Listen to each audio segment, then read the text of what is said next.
Yeah, I was also going to say, or I'm going to get incredibly angry at the fact that teams can't break down utility when Thatcher's on the board and they aren't bringing him. I'm going to get mad. That's a possibility. I think that's the biggest thing to look forward to, actually, because everything else is whatever. Valkyrie, yeah. And so we got a Thatcher and a Mira up. Valkyrie ping stuff. Interesting Thatcher, or interesting Cade ban with Thatcher up. What do you mean by that? I feel like you didn't need to ban the Cade. And why are you looking at me like that? Yo, you got a problem, C-Daps? Or what, bro? No. Who are you looking at like that, bro? Looking at the game like that. So we're starting off down in the lovely basement. For the side of Aerial Rise, they're going to be sticking that good old Mira, as well as Freak swapping off of the Sledge onto the Twitch. That now means that there are two really good drones on the side of Wichita Wolves, both the Flores Roteros as well as Twitch Zappity Zap drone, which means Wimpy switching onto the Mute could be a very good counter. Right? Maybe. Or they just drive past it because Wimpy doesn't know how to place them. You know, that is possible. Not probable, but indeed possible. I believe in Wimpy. I believe.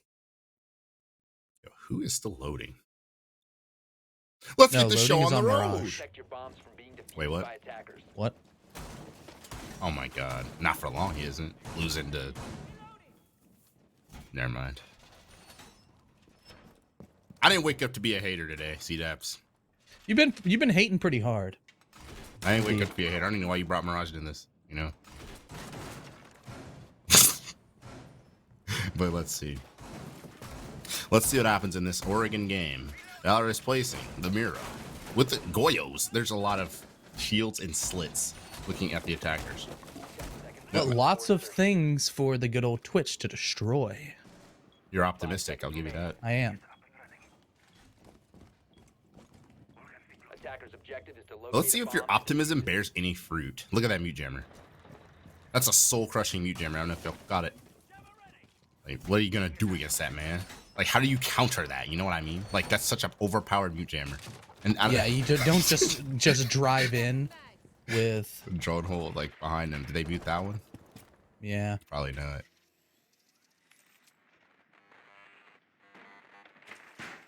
Yep, a Freak. He's making his way all the way down, and the Mira just barricaded off and does hear the Twitch drone and shoots it immediately. Freak, powerful utility gone first, but barring the #1 entry player in SCS is going to take off the Wamai within like 30 seconds. Barring gets slandered quite a bit. I'm not going to say by who, but he does get slandered. He's going to go down to a shotgun as well. Wimpy. I guess he just ran right at the stairs, or Wimpy was very aggressive on the stairs. Either way, Ash is not the most resistant against shotguns. Wimpy will get another onto... He's just going to each staircase on the map shotgunning people before the attack really gets a chance to start. I guess. Yeah. And hey, you were doubting Wimpy with his placement of mute jammers. His crosshair placement with the shotgun, that's pretty good. He believes in it, very much so. Putting all of his eggs into that basket, and so far, he's hatched two. He's hatched two of them. The head of Jay as well as Barring.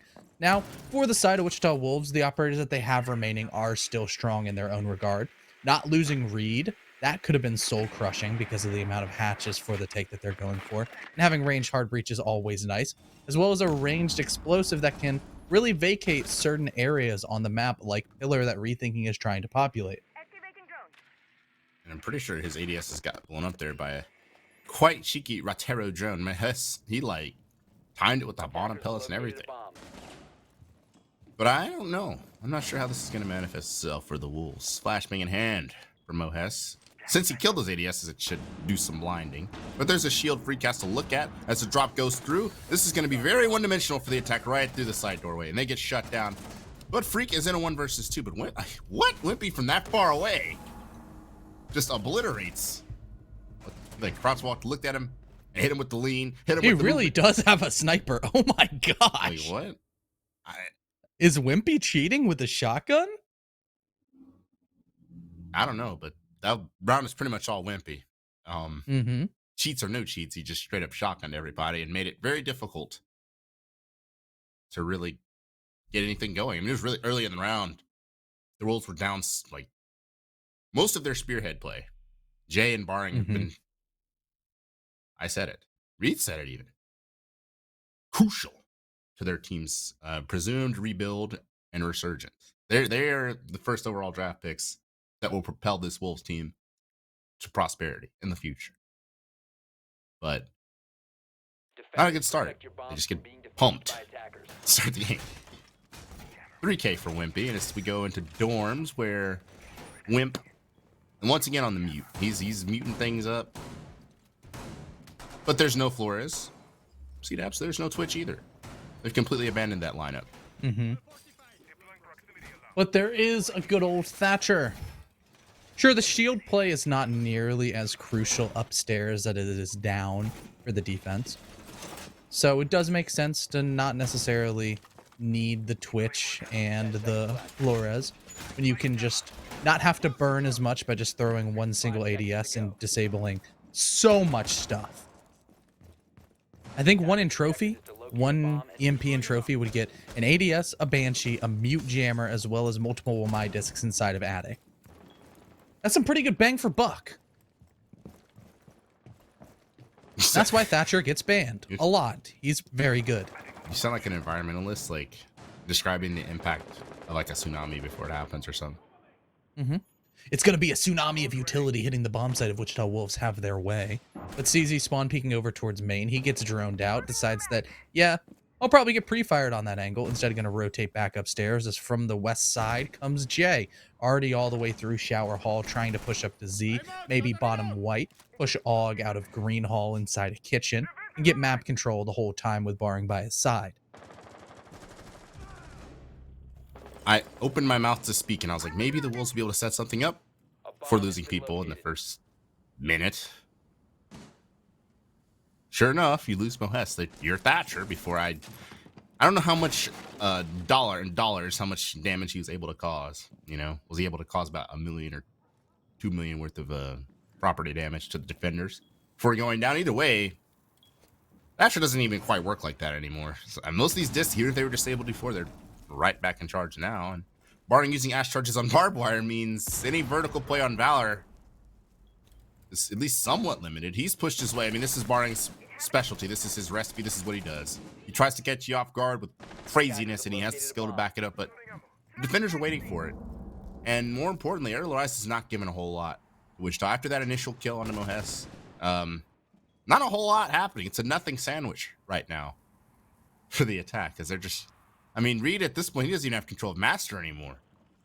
He's so much so he's just gonna have to, all right, I'm gonna hope my teammate hits this Ash charge. This is some top level synergy, I'll give him that. But the Jaeger's still alive. The Ash gives up the angle. I mean, Reed thinking has no idea where to look. I don't blame him. He's got some camera from hell on him. Jay will find a kill as well, but Wimpy's just still dominating with this shotgun. And more importantly, oh my god, who is that on the flank? Oh, who's off his perk? Is gonna flank and reestablish control of white stairs. Breach isn't even open yet, so this is just gonna have to be a doorway flood, or just I don't know, up white in the sight. It's, you didn't notice, CDAPS. I mean, Barring tried that like a minute ago. They didn't give it to him, so I don't think they're gonna give it to him now. Oh no, Og, I'm begging. Oh, he dies to it on Canadian Barring. He'll get that free frag over towards Og, prone on the top of the white stairs. And the shotgun from Wimpy, right now it has stayed silent. He's swinging and it will be silenced forever. The headshot rains through, and Reed, he picks up the kill on Valor. It all started with the flank on white. But Og, he didn't want to let that position go. He's going to lay prone at the most cursed spot in all of Siege and give another opening for Barring to break open the round.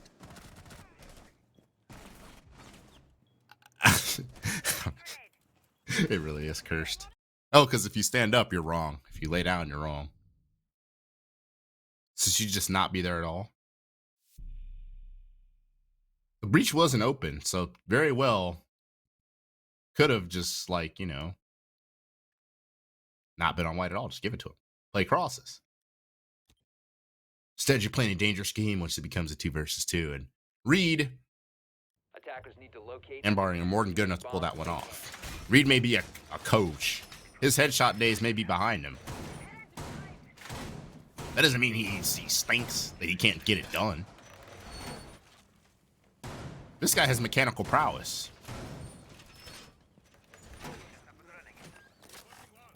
Yeah. And people forget that sometimes. I mean, some people, a lot of people watching it weren't around when Reed was that guy. When he was the guy, you know, we talk about the... How many names have we thrown out there as upcoming names? 10 seconds to insertion. Over the past A 6 months? lot. A lot. Reed used to be that guy, too. Mm-hmm. Oh my god, everyone used to go crazy for Reed. When he first joined, I think, like, Disrupt. Way back. And I love how we have Reed and Reed on Wichita proper and Wichita Academy. One has an A, I didn't one has realize double that. E. I didn't realize that till now. Because Reed Sync decides, like, you know what? I am going to try to be Reed Expletive Adams. Really emulate his idol. I'm not gonna be. I'm like gonna think about that when I go to sleep tonight. This is an awkward engagement. Og just walks right into. To be fair, what in the world is Barring? But you see what I mean? You watch Barring enough, and you're just like, the site is dorms, by the way. Look where Barring was. Look where he is now. Mm-hmm. You just at some point you're playing against him. You can't. You have to assume. Barring has bets all are 3 off. of his kills onto Og, by the way. Yeah, that's just. Every death for Og has been Barring. It seems like he's his kryptonite. Isn't very fun. Early round once again going the way of Wichita Wolves, but that's almost been the case for every single round so far. And how Wichita Wolves kind of changes things up as they go towards their transitionary period, that's where things get interesting. Having a lot more control over towards Master, having Mohess not immediately dead. That means that this attack is going to be insanely more lethal. Almost as lethal as Barring over towards the generator window. He now has a pathway up white in the site. With the man advantage, it's just Valor and Rethinking, but Freak falls at the hands of that pixel angle to the side. And Valor is in the exact same spot that Og was in. Prone at the top of white stairs, and if he dies here, I don't know if I'm going to cast the rest of this game. To be fair, the situation's much more dire than it was previously. He's gonna stand up and die. Quad kill for Barring, who has had quite the pathway this round. Ace denied by Rethinking. But there are 3 angry Wichita Wolves. Gnawing, screeching. I guess not. Okay, there it is. I was like, wait a minute, no one's covering this guy. They are. Reed hops off the plank, gets the kill. But yeah, that is just... Let's talk about Barring's path, okay? On the basement stairs of the tower, the site's dorms.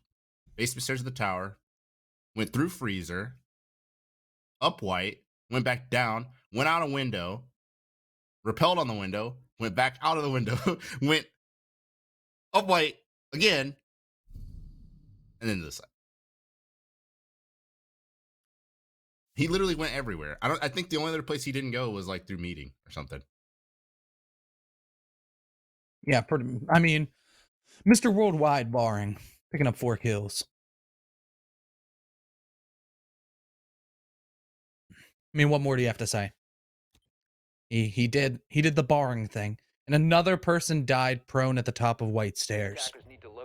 I mean, if you want to just quit the cast down, you can. See that? I wouldn't. I'm contemplating. I am indeed contemplating. Pull the internet cord. Someone. Maybe. But with the Wolves, they are starting off strong. Oregon, you got to say it's a little bit defender-sided. I mean, I guess maybe canceled out by the fact that Thatcher is up, but it's not like those EMPs have had that much of an impact. It's really just been the gunplay of the Wolves being a lot stronger than what we're seeing on the side of Aerial Arise. Sure, you've got the basement bomb site once again, and that was where we found success for Aerial Arise's defenses. Mainly the mirror windows allocated towards the southern side. That front side means that, hey, you can't do anything. You cannot do a freezer split. You can't do main. That's incredibly difficult to pull off. And that means that you're kind of pigeonholed towards the backside, and more utility can be swung over towards pillar, E-box, and elbow.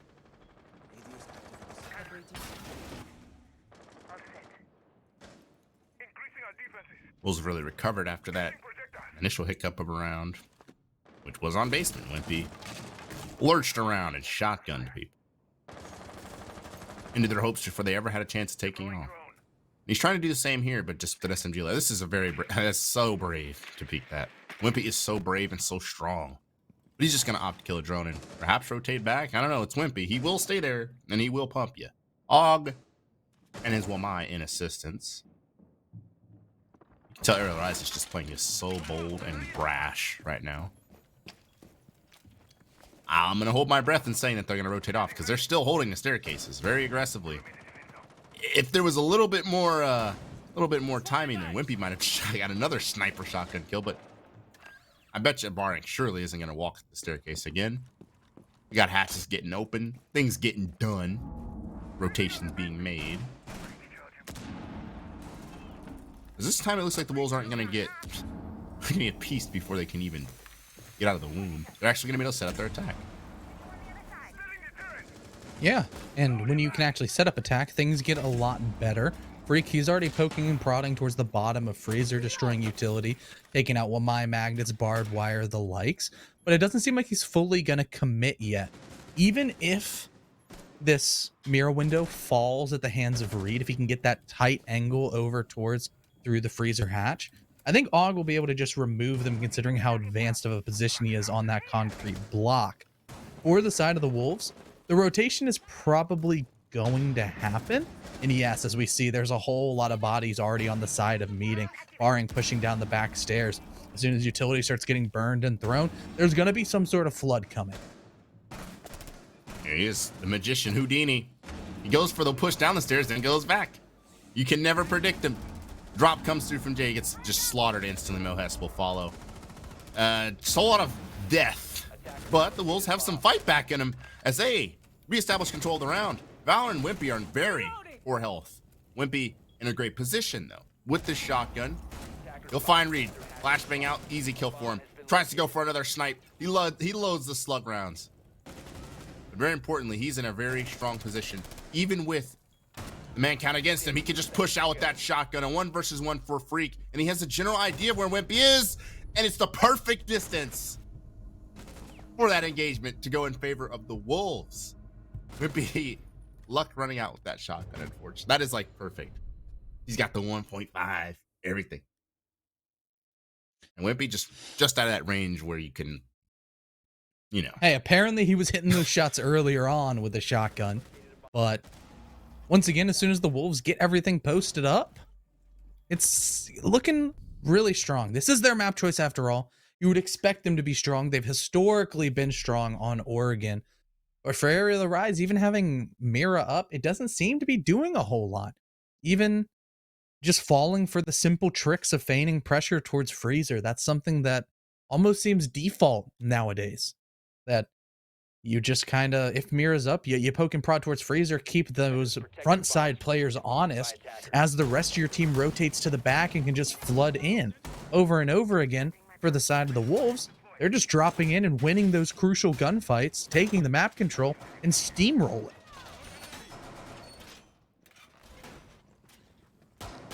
With the exception of one round, maybe they were a little overzealous.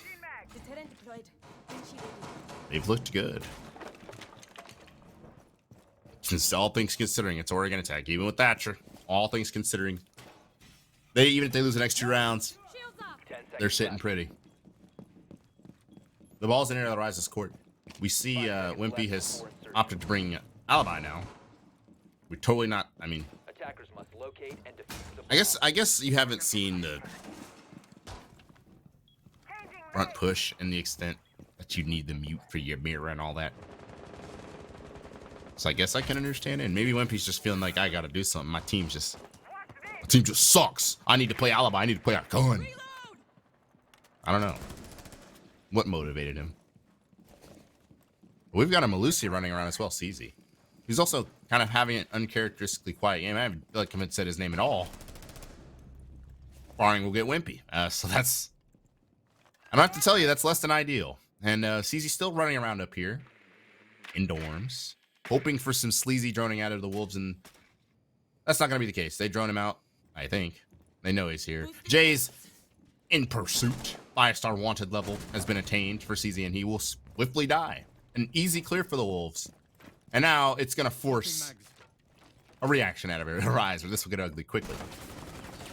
Yeah, after just a minute, taking out both roamers with relative ease, only barring taking a little bit of damage, and that's post adrenal surge.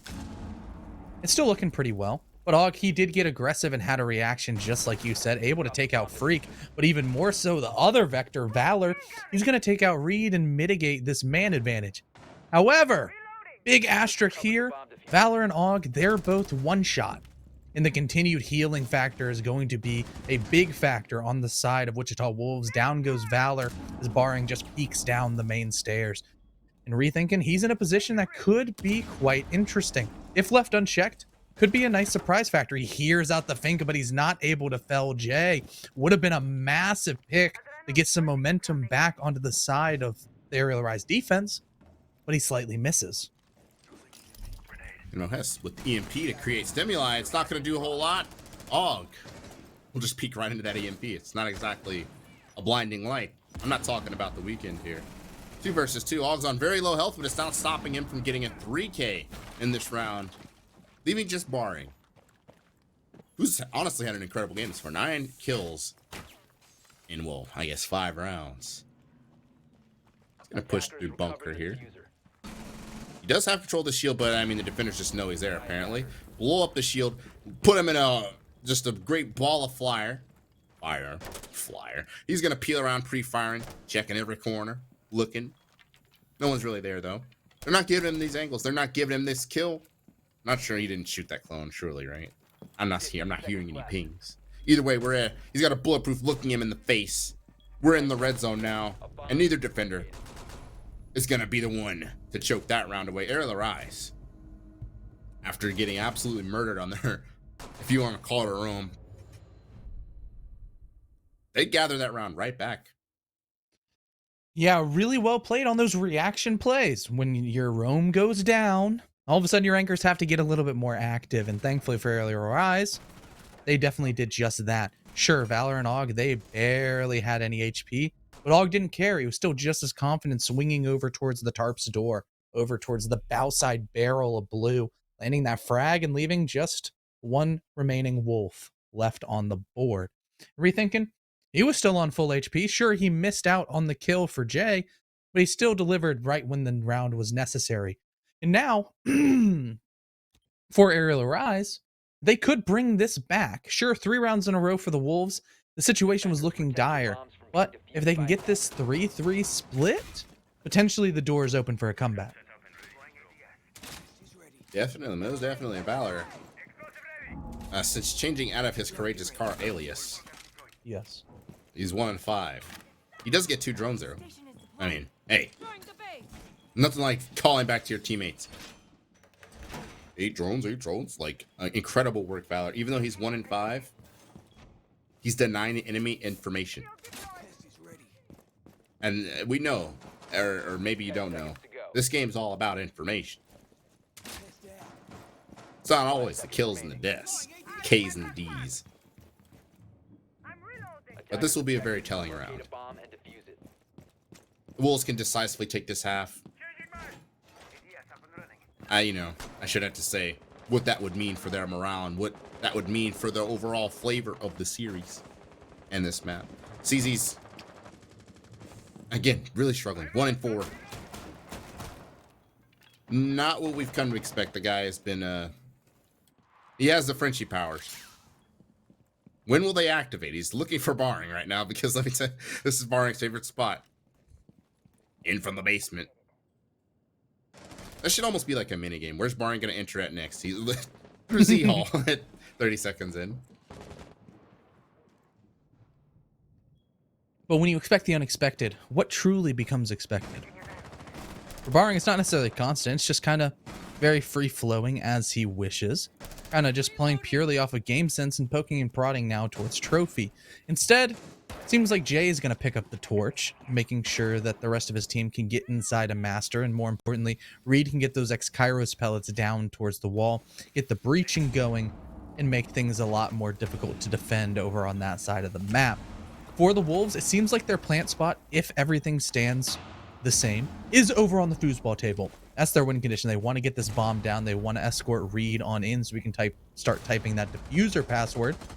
And right now, all just the utility. The utility game is coming through. Burning ADSs, making sure Mo has his EMPs, take out other crucial bits, and more importantly, nades, take out those Goyo shields, vacating power positions that Aerial Arise members once occupied. One thing you talk about that foosball plant. Is there really anyone to watch for C4s for the Wolves? No. You would think barring that, that's his job. Yeah, I'm a lurk around as the roamer on attack. One of his old sensei, Gotcha, one of his favorite things to do. But right now, I mean, Valor's just kind of walk around for free. You've got Og walking around for free. C4 is going to blow up absolutely nothing, but Freak will go down simultaneously at the same time. And while that's all happening, Og is actively flanking them. He could find one. Doesn't seem to find anyone just yet. What just happened there? Og's on the flank, and he'll finally get a kill picked up. And it's just him all of a sudden. I guess the rest of his team just melted. Barring and Jay just have to find the Goyo, and they will. He's just trapped in the closet.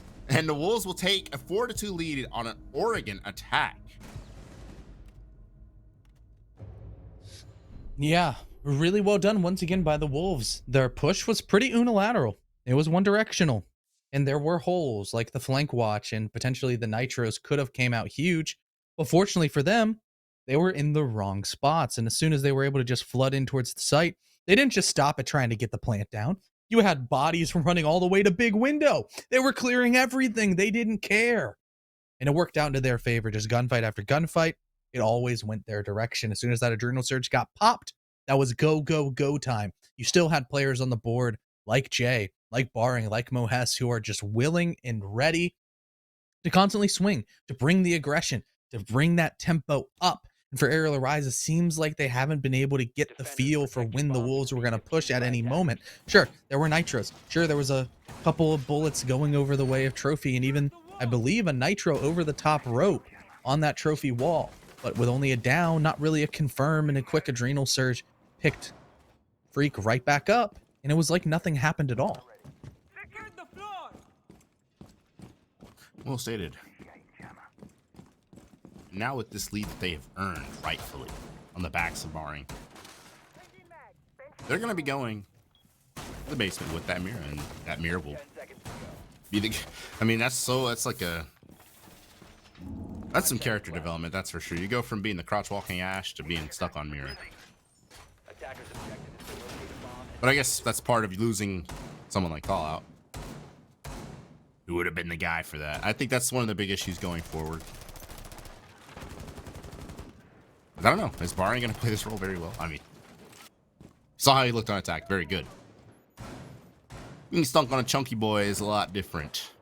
It's a lot different. That's a lot to adjust to. Mohes is going to be playing this mirror. That one thing hasn't changed about the Wolves. They're still very adventurous in terms of strategy. Gotten loose. Above, I guess Og forgot he could clone. And Wimpy will hop through the big window simultaneously with them. I guess it was a timing play. I guess. I don't know. Maybe I'm looking into it too much. But either way, Og pretty much dies for free. And Wimpy is kind of lucky he didn't get faded away as well. And all the Wolves will just drop back to site after causing all that damage. Yeah, I mean, take out a bunch of nades means that your power positions, they're a lot more strong. Only Wimpy has any left on the Finca. And he's going to be having to be the one that really pushes forward. Unless CZ's going to play an active Ash, which right now, he hasn't been activated at all so far. Only 1 in 5 struggling to get any gunfights. And that was on the defensive side of Oregon, which is a little bit alarming. Even if this map is slowly, like all maps across Siege, kind of getting more even. Defense is where you truly do it on Oregon in particular. Barring, he was able to sure get some attacking stuff going on, but he's been the hard carry for the Wolves. And he's still left on the board, on the Mira, with a Nitro playing in advanced position like Chala. You know it's a nice spot with people name it after you. Yup. But really, once again, a nothing burger. EMP's flying out. They're trying to clear the aforementioned Chala spot. Those are easily shootable. You're gonna have to do a whole lot more than that if you're the Rise to snatch this round back. Or, I mean, if you're Freak, you can just peek them. Grenade will fly out and kill Barring, who was playing tucked in that corner, and Freak with no health will maybe peek a little and advise himself. This front push is turning itself into something for the Wolves. But we're still at a 3 versus 3. This is a very, very bad weapon to have for this engagement. An SMG-11 at that range, you need a lot of precision. And there's zero margin for error. There's drones all over the mute tucked in that corner. So his teammates are going to have to go up huge here. Jay with one more smoke. And Reed playing safety way back in tower. Jay's going to really have to go huge here in this position. He pretty much cannot allow them to swing on Mohes. And Reed's going to have to make sure no one gets into the hallway. If that happens, hey, we've got ourselves a defensive round. But ARIAL Rise, they've got the talent to push through the situation. Wimpy just walks right up on Mohes. I guess Jay is playing this very passively. Almost too passively. But there was a small chance there he could deny the plant. But Wimpy, in coverage, is there. And I think you can see, I mean, we had the mirror up in kitchen. It got them a kill, I guess. I suppose. Depending on how you look at it.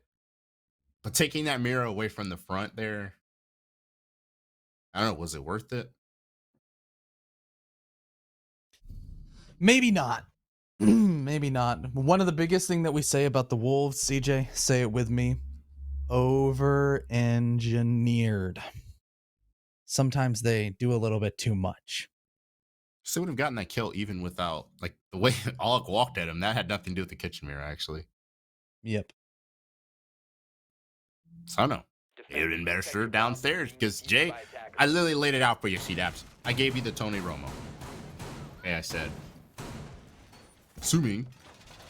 I mean, Jay either has to play his contact, like his teammate's contact, or he has to have a mirror. He had neither. Or I guess did neither. So it's like. Did neither, had neither, no whatever. And still some really decisive shots from bottom main.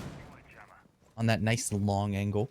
Was required for ARIAL Rise to, you know, get any pressure over towards the bomb site. But when those shots did land, they did a great job of transitioning into just full-on flood mentality mode. Attackers are moving out to locate a bomb and defuse it. So Barney still has a vector.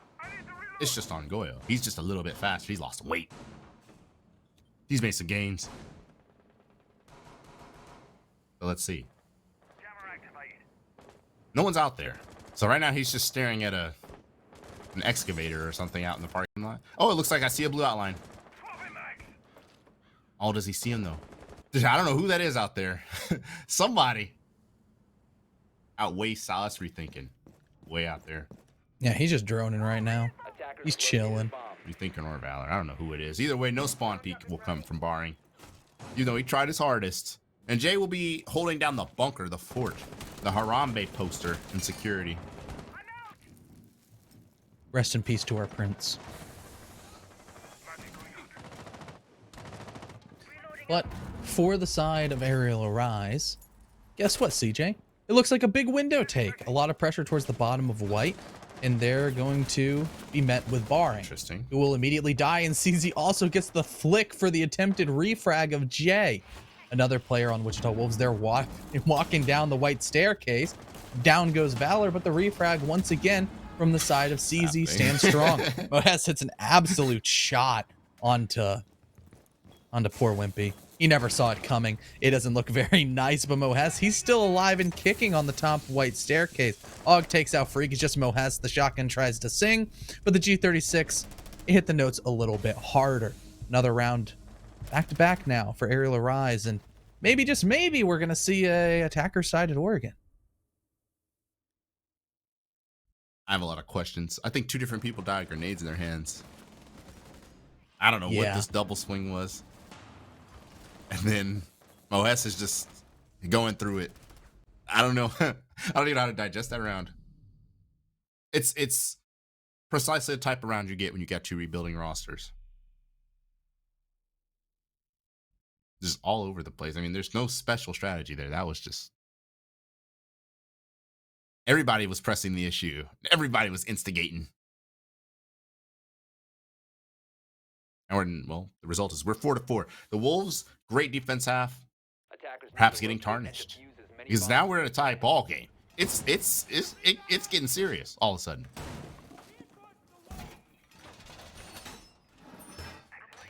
It is indeed. And where the Wolves were looking so dominant, it's almost like a copy and paste for Aerial Arise. They're doing the same thing. They're even doing it a little bit faster and a little bit more spread out across the fragging department. They're going to do the same mirror, aren't they? Probably. I mean, I feel bad for Jay because that's hard. Like, you can't, it's hard to play that closet there. Not a mirror. 5 seconds remaining. And yeah, there they go. Attackers are moving out to locate a bomb. I'm trying to understand the thought process behind it because it's like, you know that, I mean, if you're doing a west clear, it makes sense to like Attackers drop the diffuser. make an attempt to clear above, right? Anyway. So it's not like the mirror is forcing them to go above or anything. Like, they would have probably done that anyway. Or am I crazy? Maybe I'm gaslighting myself. That's precisely what they're doing. They're going above, either which way. Maybe this time Og won't just walk. It's not even Og who's going to be on that. He's just going to be on the floor. It's completely just away from everything that's happening. Well, the rest of his team's clearing. Yeah, I believe that Flores drone did just get muted, so it will not take out the tarp shield just yet. Yep, Jay still standing strong behind it, but knows that if his mute jammer gets taken down from above, that he will no longer have that option. For the rest of the Wolves players, it's Reed up top, and he's going to get cut down by CZ. Starting off 1-5, but since then, 5-6. 4 kills to 1. Maybe he's just an attacking-sided player. Barring and the rest of the Wolves, they're looking to retake tower. The aggression from Jay, even on the smoke, we can see it. As Barring, he's going to poke through, sees a drone, decides to get out of dodge, trying to slow down any aggression of Aerial Arise, because they can start hitting the site soon, with all the roamers kind of back home. Still proceeding cautiously, they know that the corners and advanced positions could still be played by the Wolves. They're an aggressive bunch, and even as Freak, yes, I was going to say, I'm pretty sure that's Freak's outline running back down main and Mohes at the top of Freezer stairs. That intel will soon be gathered. What a shot from Freak. Attackers recovered the bomb diffuser. I would like to know what info it was giving him that. Moes is on the stairs, though. I might be with the quick reactions. This round's been all over the place. These teams do not believe in anchoring Oregon basement defenses. No, most of the actions actually happen completely away from the site, and now, so we actually get into the dying moments of the round. That's really poor timing for Jay. I don't think he caught the player crossing, and yep, it'll cost him his life. Aerial Rise will take the lead. 3 attacks in a row. And I mean, I don't know what. Freak just had the intuition. 99 overall awareness.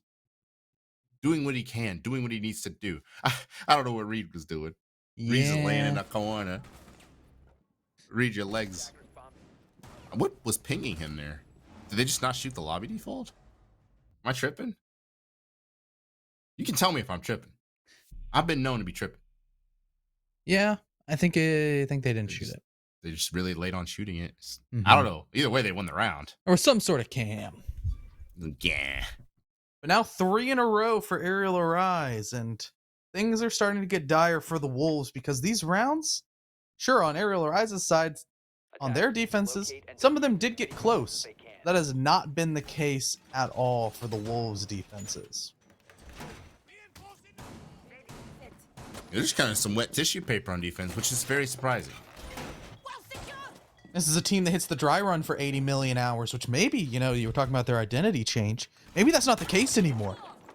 Maybe our pre-existing notions towards the Wichita Wolves, maybe that all went out the door when Forceful and Callout left. It's like when you move out your parents' house for the first time. Yeah. Your bed's not going to get made every day. Yeah, like, yo, we might be onto something. Yeah. They're not making the bed. They're not making the bed every morning. You know, the laundry, it starts to stack up a little bit. The dishes, they're not cleaned every night. But they're still living on their own. They are still living on their own. They're still independent. Still are independent. And they can be high-functioning adults. Zog, he's going to take out the barricade as well as the Malusi Banshee. 1 Rotero for 1 PC utility. It's still looking good. And barring on the Wamai, he's getting aggressive, to say the least. Trying to peek out of the small tower, pardon me, big tower door. We'll trade just a bullet or two with AUG. Sure, he's off a perk, but that one will still hurt. Reed's not laying there in the corner attic this time. So it doesn't look like there's any picks for the attack to gather. At least not that I can see. I say that and Freak's looking to cause problems. He was just popping a drone, I suppose. Always got to get the free drone kill. The Wolves now find themselves trailing, reeling, looking for answers on this basement defense. That Ella, man, the PTSD I'm getting. Again, I don't know. His Ella's looking real controllable right now. I don't know. Yeah. He's looking real controllable right now. But yeah, it's the usual. ARIAL, they're biting their options. Nobody's going to be the troll here, the trollogram that just runs up and dies. Defense. Well, they didn't need to get aggressive because they're roamers. They didn't die. They went back. They're playing more bunker style. More shields, more utility. All on the inside of the bomb site as opposed to any sort of extension, whether it be bodies or utility. Sure, you can still drone out and watch in 4K as Freak gets obliterated wimpy on the entry, but there's still a gigantic maze and labyrinth of utility to solve down below.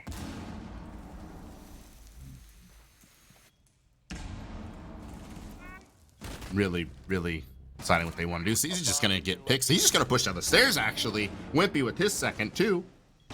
And all of a sudden, you need this to be the pre-nerf Ella because Mohes is just tucked in this corner waiting for something to happen. He'll get CZ, but his whole team has melted around him. That wasn't a melted on Wichita joke. 1 versus 4. I don't know. What can he do here? Misses that crucial shot, and they now know everything about him. They know his zip code. They know his location. They even got the social security number. It's tough. And just like that, the Wolves went from having the lead on attack to somehow getting just completely +1 by ARIAL Rise, who has not lost an attack yet on their way to be on match point. So much no timeout. Stop the bleeding.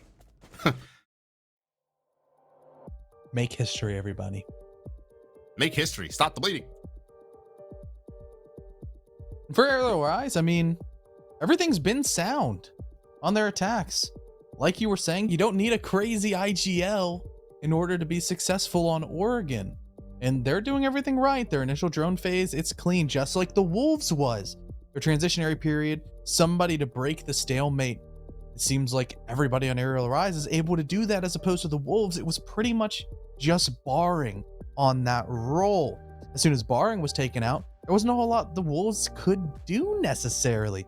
As opposed to ARIAL, you have people like Wimpy getting involved with the first kill. CZ can pop off. AUG can go anywhere. And they're overall just looking a lot more fluid on their attacks, being able to push from multiple locations. And the surprise factor has been nigh.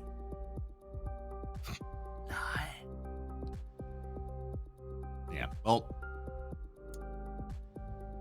I hate to keep bringing up old names, but this is really a time where, you're wishing you had that old leadership on your team. You're wishing you had that Reed is an ex-pro. So is Jay. Yeah. But you know what I'm saying. You're wishing you had. I mean, there's no way around it. Call and Forrest were more experienced than anybody that is currently on this team for Wichita. Mm-hmm. Period. Defenders, protect your bombs. And when you're down and out like this, and you have leaders that play well and also, they're just there to tell you, we can still win this game. I don't know if the Wolves have that anymore. That's part of the identity crisis. And we're going to learn a lot about them. We're going to learn about what they have on the inside, Connor. We're going to learn a lot about how much heart they have. They just lost 4 rounds in a row. Yep. Let's see. Another thing is that I just noticed I do not want to let it go unnoticed because I am a rethinking Stan. 5 seconds left. He's a silent killer right now. No, rethinking mid. Just 1 or 2 kills every round. Consistency, it's key. Dropping an 11 bomb. He really More than is casually CZ and doing that. Valor combined. You were saying rethinking sucks. I I said say he sucked. you did. Liar. He's a good player, and he's No, showing it today. I like to meme and say like rethinking, like, you know, like Yep. because as you said, like the guy is so bland. He doesn't tweet. He doesn't stream. He's not in the news. He lets He's not his on Reddit. game do the talking. He's like Kawhi Leonard, literally. Rethinking is just like an unseasoned chicken claw. breast. He's the claw. He's like a piece of Wonder Bread. Like rethinking, you're never gonna hear anything bad. You're not gonna hear anything all that spectacular, usually, unless he's doing what he's doing right now. 11-6. He's definitely just like the silent killer, and huge part of the reason Rise is just walking away with this, at least right now. Wichita is, I mean, this is a tertiary site for all intents and purposes.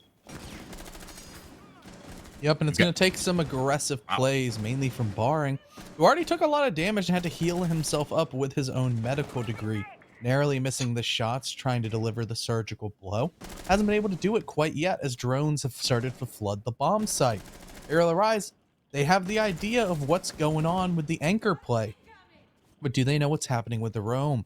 A lot of them, they're starting to come home. Freak on top white could rotate through, and up above is Reed. And Wimpy down below dies to Barring. Wimpy just got sprayed down. And what's crazy about this defense right now, look at the angles. Everything's open. You've got to worry about what Valor just did as well. You've got to worry about your green hall, which he's currently pushing up on. CZ's hitting it from the back. Just, I don't know what CZ's doing. CZ's just kind of lurking. And yeah, if I'm freaking, like, what in the hell? There's breaches open everywhere. Attacker presence literally every corner of the map. And Barring has just been the stalwart son in all of this. He does get taken out, but thankfully for the Wolves, they're able to find CZ with their shotguns. Og's off the perk. But will he be able to find two defenders with no information, seemingly? He's getting pinged himself, waltzing around looking for an opening, bearing out, pulls out the gat, puts it away, kills the bulletproof. That's going to give him some chance here, but the diffuser is, look where it is. It's not in meeting, it's here, because Valor took it here. Gonna pop the flash, pick up the diffuser. That might actually give him a chance here, but keep in mind, there is a rotate between the sites. This shouldn't be too difficult for the defenders to just walk up, but all they have to do is actually walk up. They're gonna let him get this plant down. All can just back out now. Or he can try to play it aggressively. He's gonna hold this hallway with high aggression, high mechanical skill here.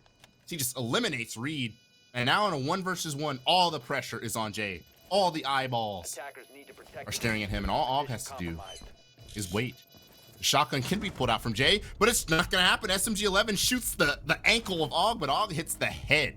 And ARIAL Arise will take 5 rounds of attack on Oregon in a row to win the map. Flawless on their Oregon attacks. And most of them were not even close. Sure, that last one, it definitely was.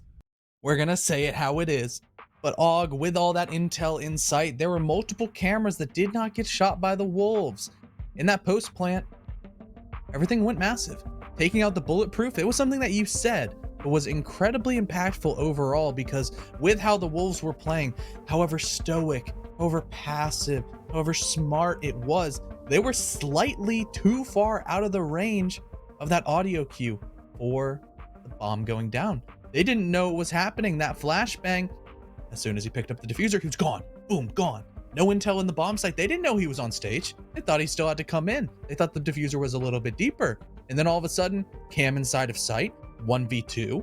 It's not horrible for Og by any stretch of the imagination. Lands a beautiful shot over towards green door. They can just sit back and play the distance against the SMG-11. Yep.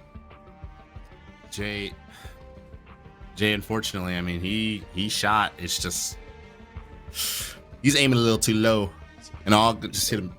I'll hit him right between the eyes. And just like that, I mean, like I said, I've been saying it a million times. I said it a bunch. I feel like a broken record. To rebuilding rosters. This was a time where if Wichita was down 6-4, I would have felt like, oh, they could come back. Oh, they can do it. You never count them out in that situation. There, if it wasn't for Barring, this game could have been a lot more lopsided, and that is Scary. That is indeed scary. Yeah. If you're a Wichita fan, you need something to change. You need that subpar gameplay brought up to the next level. And good thing that here at NSG, we have something to fix that. We have our good friends at Mike and Ike. They take your candy game to the next level, and it could be a pack of original fruits, Mega Mix, or sour Mega Mix. Mega Mix, you know, if you want some more flavors, that's where you go. Because all Mike and Ike products, they've got the delicious fruity, chewy flavors that help you fuel your game. They help you power you up and keep you playing at your best. I'm sure the Aerial Arise players were popping off their Mike and Ike. They were doing pretty well. No. Just kidding. We should ban Og for that. Like, yeah, honestly. It's worse than Jolton's name, to be honest. It is. But with the next map being Coastline, we are going to throw it over to a quick break to make sure we get everything set up for that. Stay tuned because we still got a whole lot of Siege left to be played. Have to get aggressive. Breach looking for it, and Hill got it. Have to push for the kill. You have to kill them with Transfers on 1-3. What a passion! It's high noon. There's the 1v2 and 5-1-half for Sir.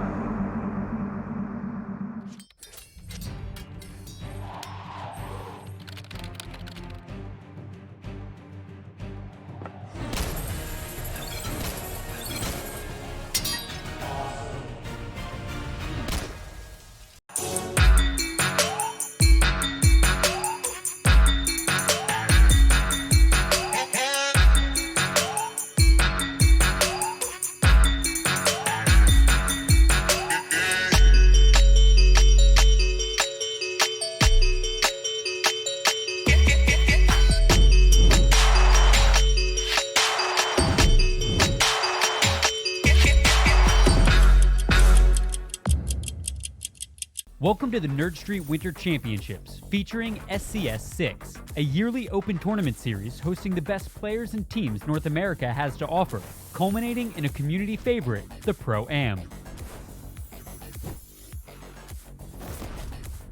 So let's discuss format. During the Winter Champs season, SCS6 will consist of 2 stages, where each stage begins with 2 open qualifiers. Once Stage 1 is complete, there will be an additional tournament offering 1 more qualification spot prior to Stage 2. Through participating in SCS6, players will acquire leaderboard points and cash prizing. The winning teams from Stage 1 and 2, as well as the additional tournament, will qualify for the Pro-Am. The top 2 teams from the leaderboard will also qualify. As we approach the end of the season, the final qualification spot will be determined through a last chance qualifier. The grand finals of the Winter Champs SCS6 will feature the return of the Pro-Am, where the top amateur teams have an opportunity to define their talent against the North American Pro League. But in the end, only one team will be crowned Winter Champs. Sign up today and make history. Have to get aggressive. Breach looking for it, and Hill got it. Have to push for the kill. You have to kill them with Transfers on 1-3. What a passion! It's high noon. There's the 1v2 and 5-1-half for Sir.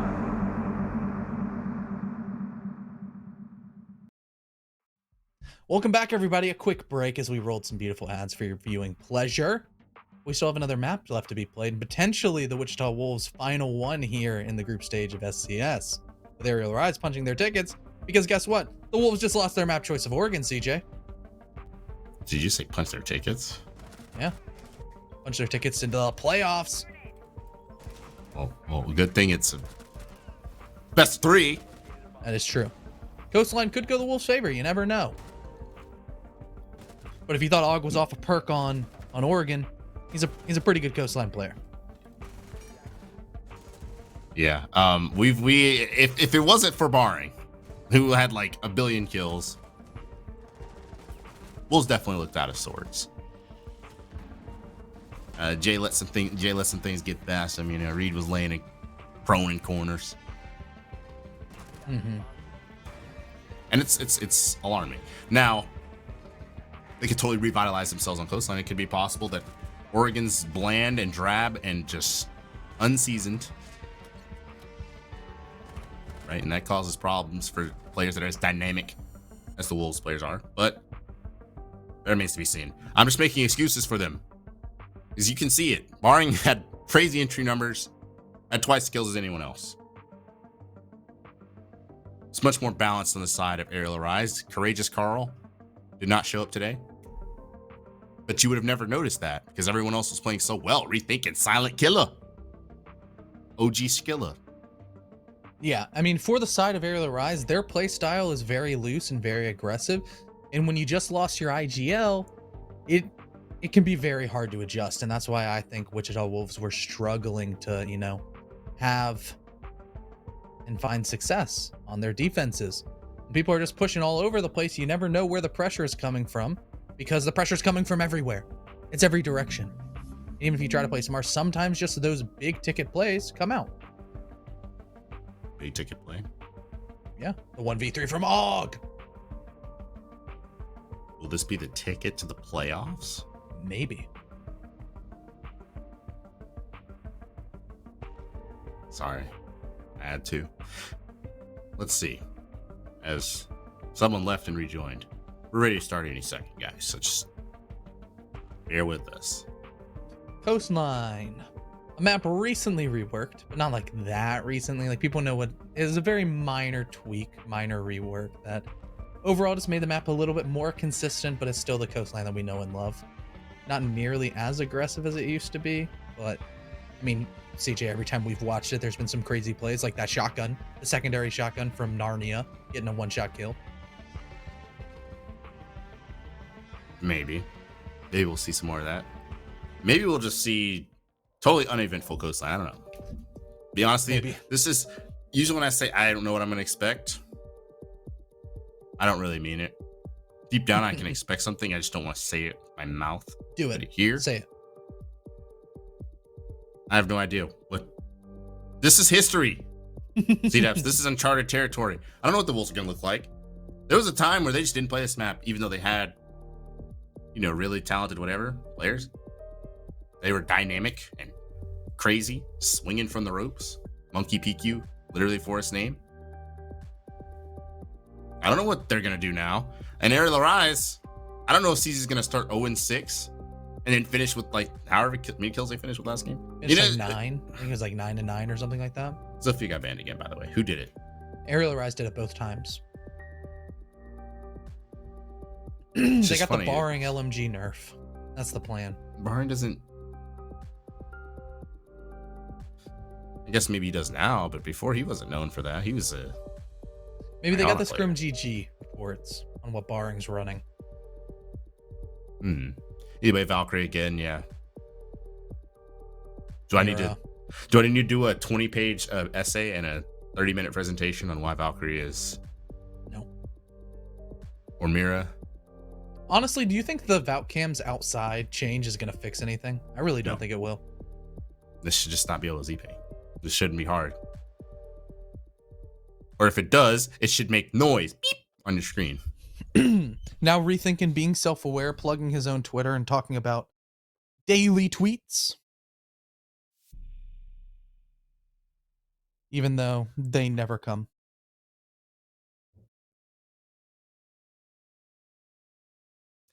Every time he tweets, people are always like nody Yeah.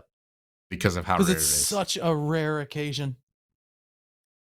I'm amazed that he's typing right now. Yeah. To be honest. I didn't know he had all chat on or I still had don't the know what he ability sounds to like. type anything. I don't know what he sounds like. I He's thought never he was done an just interview. yeah, never heard him on a stream or in comm clips or anything. Literally never heard him. Like, I don't think you understand. He's a ghost. I've watched all his teammates like videos. Like I watched a Wimpy video. I watched the Gasher videos. You never hear him. I don't think he's a real person. He is like a non-Russian cyborg. He's like joystick, but like American. Attackers have located a bomb. He just wakes up, plays Siege, goes back to bed. He's like a sleeper agent in a cryogenic cell. And they just knock on the door and goes, Wimpy, game time. He goes, okay, or not Wimpy. Rethinking game time, then he just shows up and then disappears again until he's needed. To defuse a bomb. He's an anomaly, to say the least. Let's see if he can replicate his silent killer performance in last game. As the Wolves will start an attack. They did really well on attack on Oregon, but that was about it. Everything else went out the window. Rethinking searching for the drone, but he doesn't see it. Rethinking it's on your top of your screen on the shelf, but he doesn't see that. So he's likely getting the soul pinged out of him right now, which he is. Oh, that's trying to get some sort of long angle going. Mari. He missed him. Holy crap! Mari doesn't see him. His FOV is too low. He's on 4-3. I don't know, but he didn't see him. He did. He didn't see him. And he's gonna get a double kill wall bang as well on the Mohes. That's a less than ideal start if you are great start if you are rethinking the cyborg. The two roamers get back to site as well, right as Freak rounds the corner. Couldn't think of a worse start for the Wolves if I dreamed it. Yeah. Especially because rethinking, for him, there's these wonderful things called Kona stations that will heal him back up. Sure, they can't bring Wimpy back to the dead, even if they dragged his lifeless corpse over to him. But that blue bar now bringing Rethinking's HP back to gunfight levels. You know, he can take some bullets. He can feel more comfortable. And the Florinades from down below, they're not really doing a whole lot from the Wolves. Reed, he has none left. Jay, now that number 0 as well as Freak, nothing done. In this big nade-heavy lineup with the vertical pressure of the breaching charges and the skeleton key, the bottom-up take, you could almost say it's completely failed on the side of the Wolves. Failed, just like me out of college. You see, Reed is on this window, which is something. You've got two different repelling players, really strong repels. So if there is a misstep for ARIAL, it will be quite punishing, and it'll have a snowball effect. I'm pretty sure, is that wall just soft? Where Valor's standing. He does have a teammate in season nearby who will just obliterate Jay, apparently. But who just came up cool vibes like that? Reed at 1,000 miles an hour, but he'll get traded out. And Freak is in VIP. He'll walk through the barbed wire and the Banshee and trip the alarm and get just pre-fired by 3 people at once. And ARIAL will take that first defense, rethinking with the 3K. And that start to that round was just, we even talk about it. You want to talk about it? Want to talk about like you said, the 4-3 FOV perspective. That's what I saw too, because you could see the rotation of rethinking over to that left corner, barely in the field of view of our observer watching. Freak. Or barring. It was barring. But they, yeah. He didn't see him, obviously. And then he gets cut down. And Rethinking hits a fadeaway on his way back to site, wall banging a window. Beautiful shot. Drops the sheesh in chat. Jeez, oh my gosh, I'm crazy. I'm rethinking. Maybe one day we will see a rethinking clips compilation posted on Twitter. We could maybe hear him. Is that too much wishful thinking?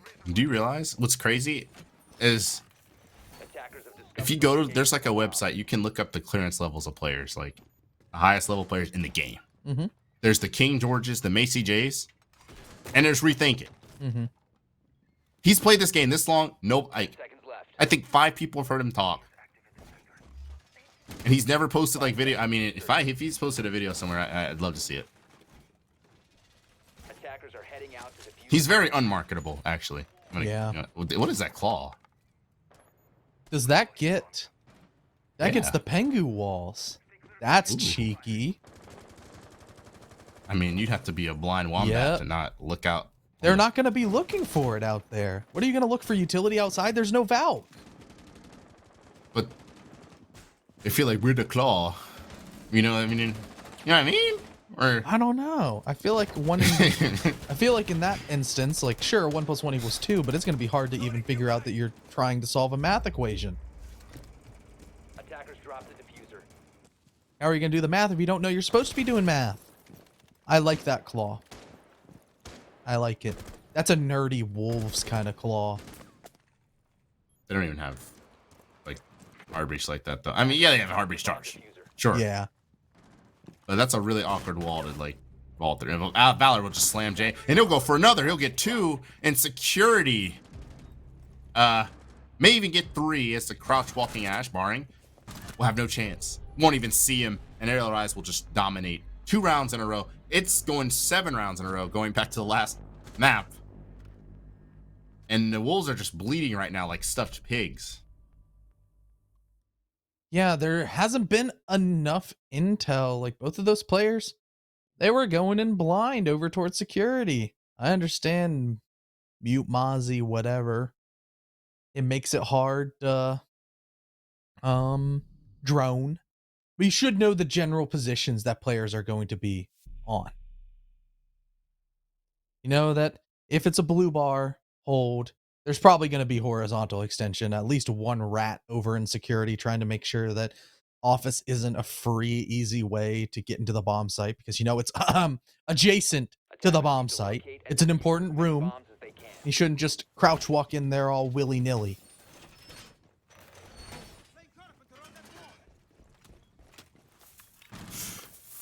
It's too early to say what I was going to say. I'm not going to say it. Say it.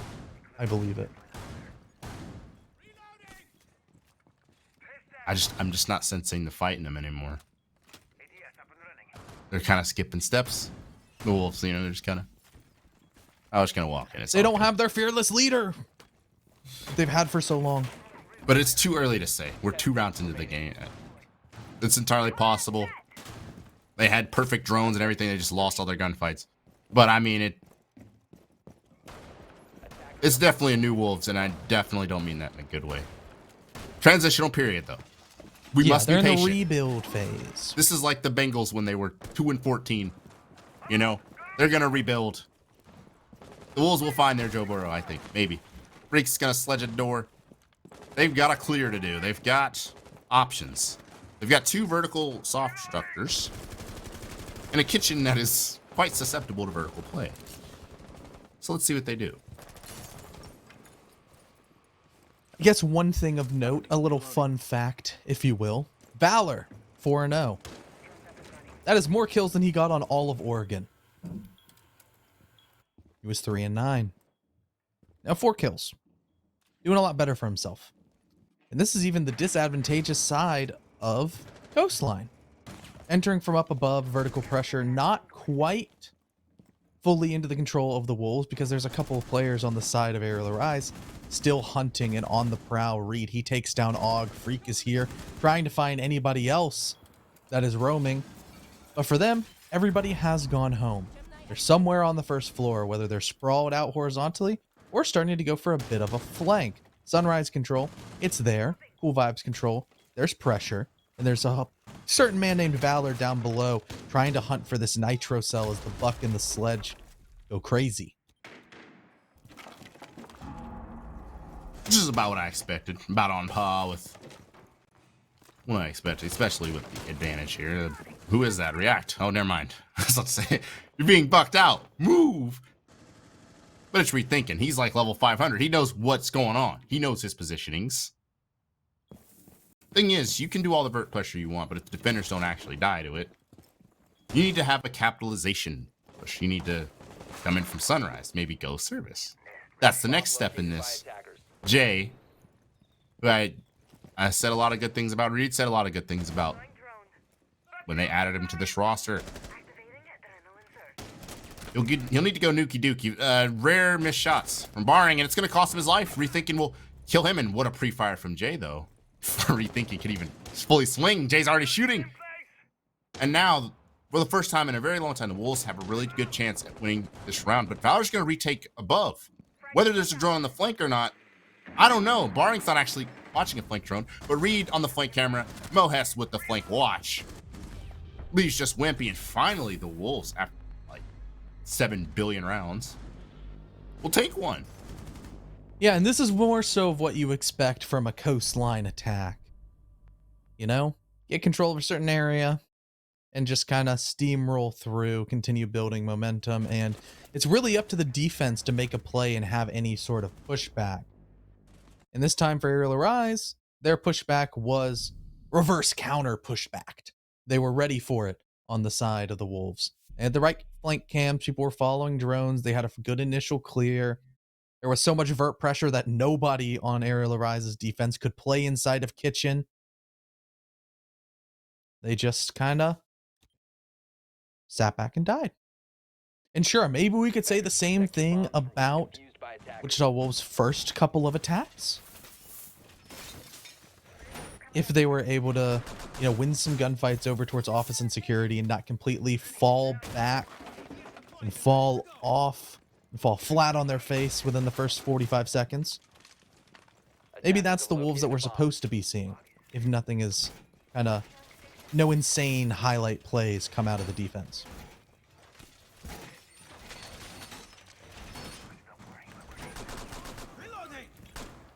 You would think it's just popping pistols, popping windows, shooting everything. 5 seconds left. The Wolves try to bottoms up clear. To defuse a bomb. Did not work too well last time. You have no buck. Moes is like, I'm gonna play something else. I'm sick of that.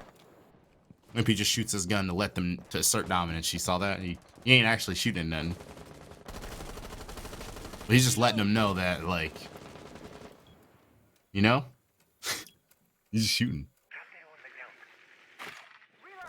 There's a lot of defenders downstairs right now. Or really, it's just easy, I think. So I don't know if they want to go for that again. It definitely seems like the roaming on Aerial is pretty high octane. That's kind of what you need on a map like Coastline. Sure, Og, he tries to get something going, but instead it's going to be rethinking from above. Yeah, what? On the bait and switch for Reed. A CZ, he's going to tack on for a second. Down goes the quote-unquote veteran leadership of the Wolves, the new blood Mohes. He's going to fell CZ, the refrag onto the Thunderbird somewhere. Gets caught. But Og can just re-heal, and all of that aggression and all that early damage he take is all of a sudden completely mitigated. And all Aerial Arise kind of has to show for it is the fact that they have a nice clean man advantage. Well, all they have to show for it. I mean, that's pretty nice. It is pretty nice. That's like saying, all I have to show for this $100,000 purchase is a Lamborghini. Okay, look. Valor just standing in the middle of the room will die. And I mean, the Wolves have cleared below. But once again, we find ourselves in a position where have they really taken significant map control? As long as no one dies to floor nades or anything like that. Or an ash charge or something. You still got stage 2 to this.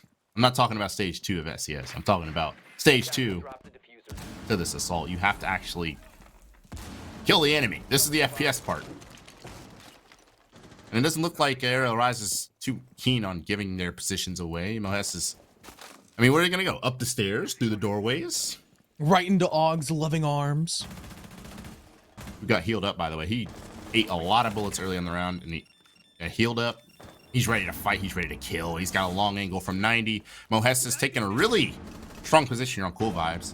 Could catch a couple people off guard. Sledge has joined him in the sight. Looked like they were about to team kill there for a second, but instead the Sledge, they didn't know Wimpy was prone in this corner. I didn't either, but it's a 1 versus 1, and Mohes has exactly 1 health. The athleticism from Og to cross, and all he has to do is hit 1 shot. Even a wall bang would be enough, and there it is. Aerial Arise. It was shaky there for a second, but they do take that round, and they do take a 3-1 lead. I love when the athleticism of Oryx actually comes and is impactful, because Og, any other operator in the game, he's dead in office. He is trapped, boxed, everything. But nope, Oryx built different, jumps up the hatch, all of a sudden he's back in sight. Gets healed up. His cross is being held.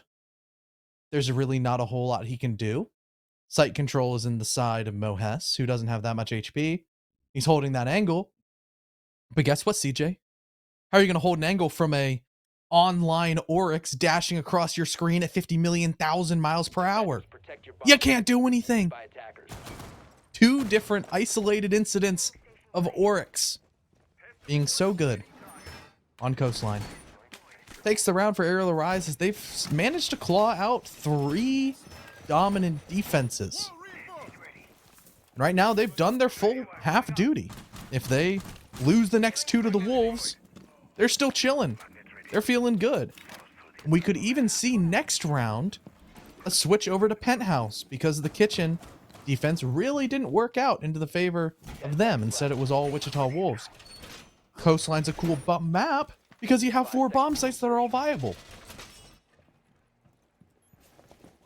Attackers are moving out to locate a bomb and defuse it. It's Valor. I think he got what, most of his kills in security that one round, if not all of them.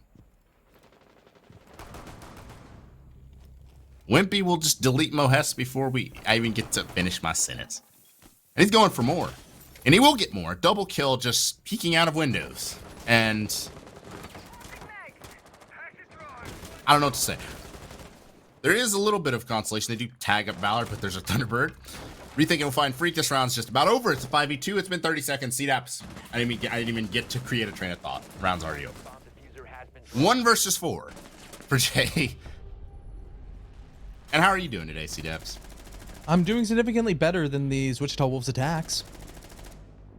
What in the hell was that? What the hell? He's just shooting. I told you. Og's crazy on coastline. This guy is shooting at nothing. Yeah, they had the general call. I was like, oh, he's in kitchen. He's pushing up and just he's one shot, you know, just spray around.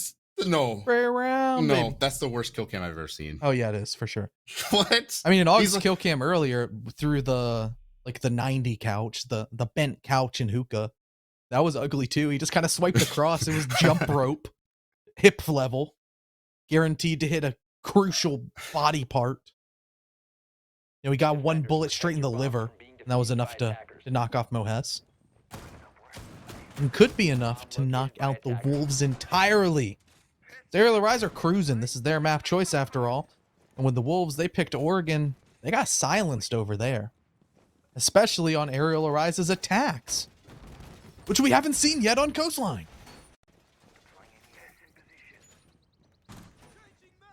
Well, anything else you want to say before the round just ends in 30 seconds again? I don't even want to come up with anything crazy. It's like, what? I don't have any hot take for you right now. Like, if I say something, I'm gonna blink. Someone's gonna die 10 miles outside before I even finish it. So you know what? I'm just let you have the mic, C-Dops. Like, tell me about It's a your different day. strat.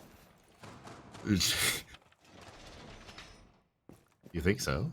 There's a lot more stuff upstairs. Castle barricades, some shields, some prismas, some fun stuff. Aerial Rise, because last time the Wolves absolutely smacked them around over towards the top side of the map, had full vert control. We're able to transition with relative ease because Aerial Rise had to go for the flanks. They couldn't allow them to get comfortable, else they were going to lose regardless. Wind conditions, blada, blada, blada. But this time, they're going all out on this top floor pressure. Sometimes it doesn't even matter as Rethinking's going to fall. The Crouch Walker strikes again as he goes into security and picks up another kill on to CZ. Mohes in the meantime took off Og, but the refrag onto Barring's going to go through. However, the dust has settled. Like you said, there's only been a minute of play. It's a 1v3 situation with 3 Wolves inside the site, flashing out Valor, and he will die in 3, 2, 1. I mean, my eyes hurt. Yep. I'm not even playing my eyeball. Enough flashing. Yes, we have. As any of the past couple rounds, I mean, that's like 3 rounds in a row where it's just over. 2 minutes on the clock. So, the vaunted Aerial Rise attack. They have not lost an attack in this series yet. And if there's time for the Wolves to turn up and show their old colors, you know, they're not backing down. As you know, a wolf will chew off its own leg to survive. Yes, they will. And their backs are definitely against the wall right now. Unless, once again, we see a flipped script towards what side the map favors. We saw a very, very attacker-sided Oregon. Maybe we can also see a very defender-sided Coastline. I'm holding my breath. It is doubtful, but could. discovered the location of Could the happen. bomb. Then all of a sudden we have a match on our hands instead of just a steamroll.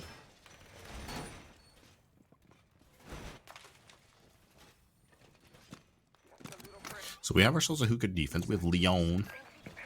I thought he didn't have a scope on his gun for like for like hot second. But it's a reflex Jaeger in 2022. That's right. I don't see that too often. I think like Vert's the only one. Attackers are heading out to defuse a bomb. Yeah. Barring shooting some plants up. But this is a VIP hold. We got a VIP hold going. We got some. We even got some. I don't know. Mo has to run around with Legion downstairs, but I mean, one impact downstairs on Legion. Yeah, not the most effective operator for vertical play. Let's be real. There's actually no C4s at all. Oh, just kidding, Jay. But it's definitely not a vertically oriented strat here. There's just a lot held towards VIP and Pent. And if I'm an attacker here, CDAPS, I'm really looking at that big window. I'm really looking at taking control of Sunrise because, I mean, the defense can't be everywhere. And I'm cutting the site into a bunch of pieces. Freak just got one tap. I'm pretty sure. They also could try hitting the site quite quickly. Jay's the only one. And when that drone came through, there was nobody. Sure, pressure down below could be lethal. But the longer that Aerial Arise waits, their window might just be open. The Adrenal Surge comes out. Og is going to take out Mohes. Jay, he's forced to vacate the premises.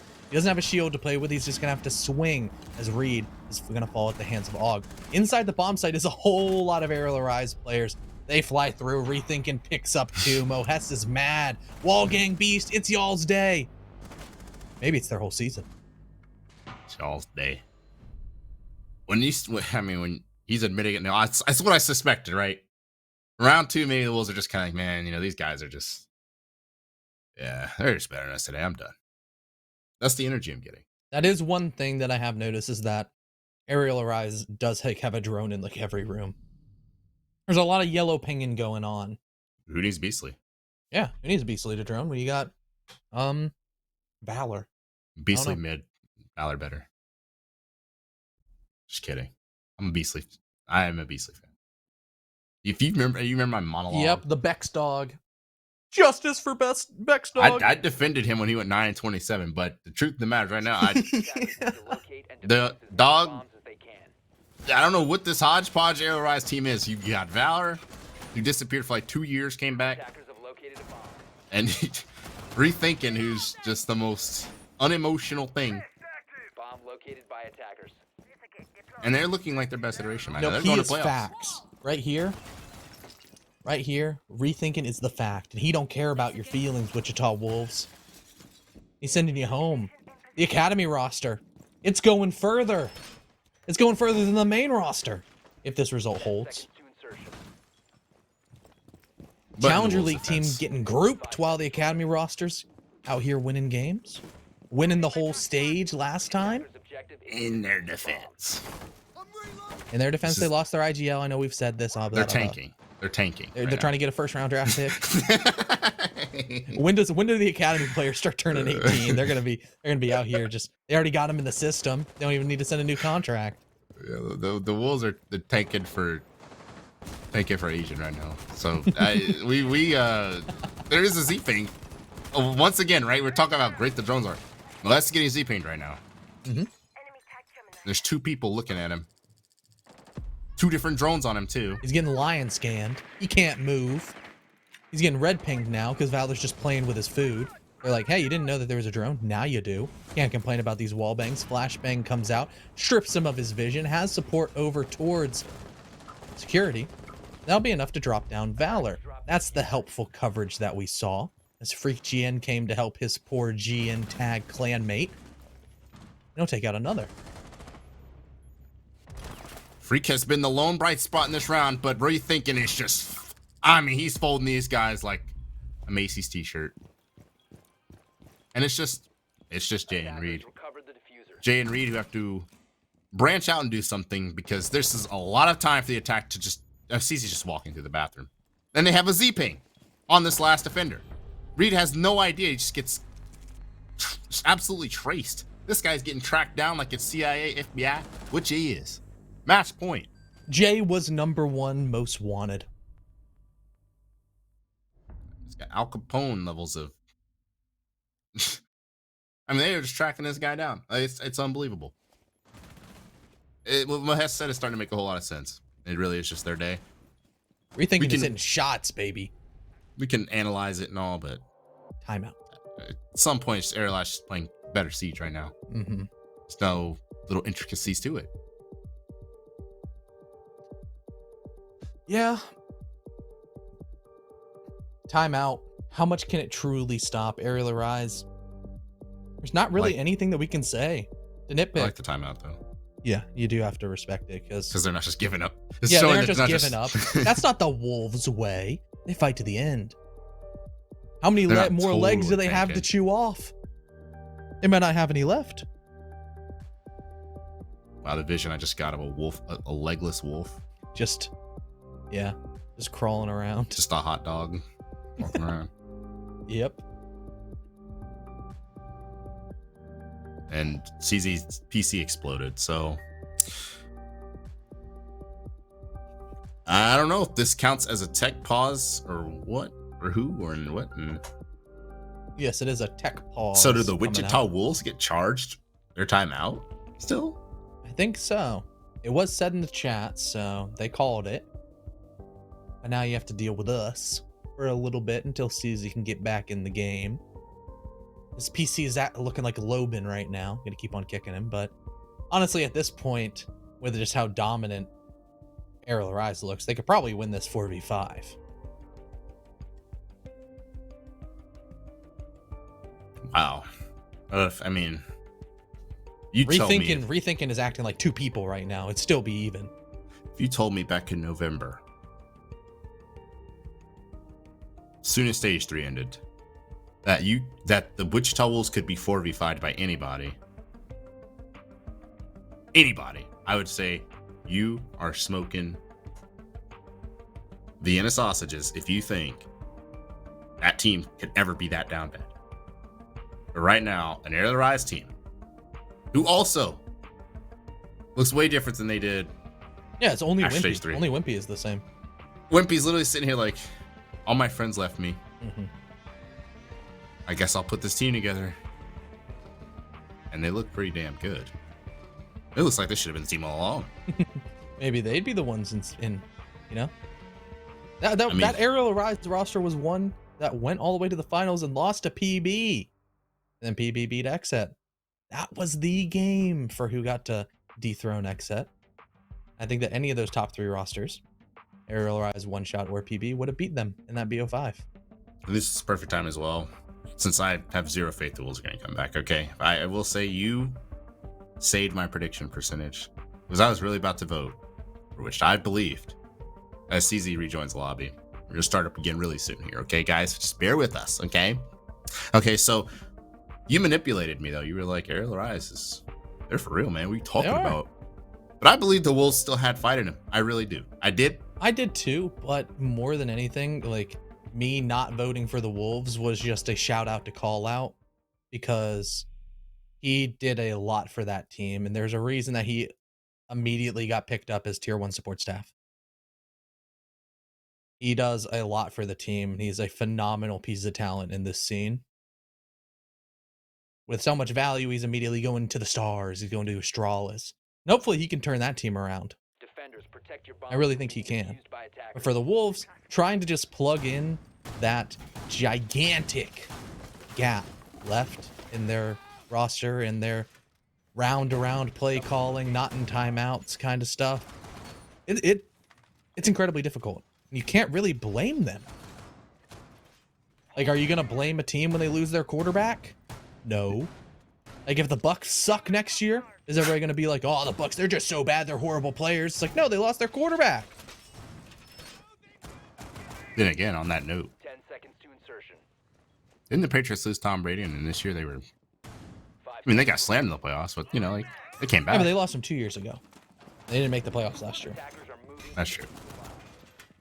Attackers have That's very true. It's like the Giants without Eli, man. Like they're stuck with Danny Dimes.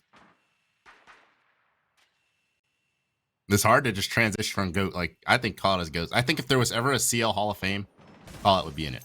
Oh, for sure. He's graduated. So there was a CL Ring of Honor. He's one of the first ballot inductees for sure. And well, speaking of the reason we're talking about it, the Wolves are trailing 2-6 in their new era. And we'll start this last round potentially off with Reed getting a trade. Rethinking who's been a hot hand. He's had an incredible 2 maps. I think it's damn near 2.0 KD, double digits in both. Wow, Jay should not have won that gunfight, but he just did. I hear alarms going off. I'm not sure where, I'm not sure what. But this is looking like a winnable round for the Wolves. So 2 versus 4, and every round, I mean, feels like a lot of these rounds have been just over in the first minute.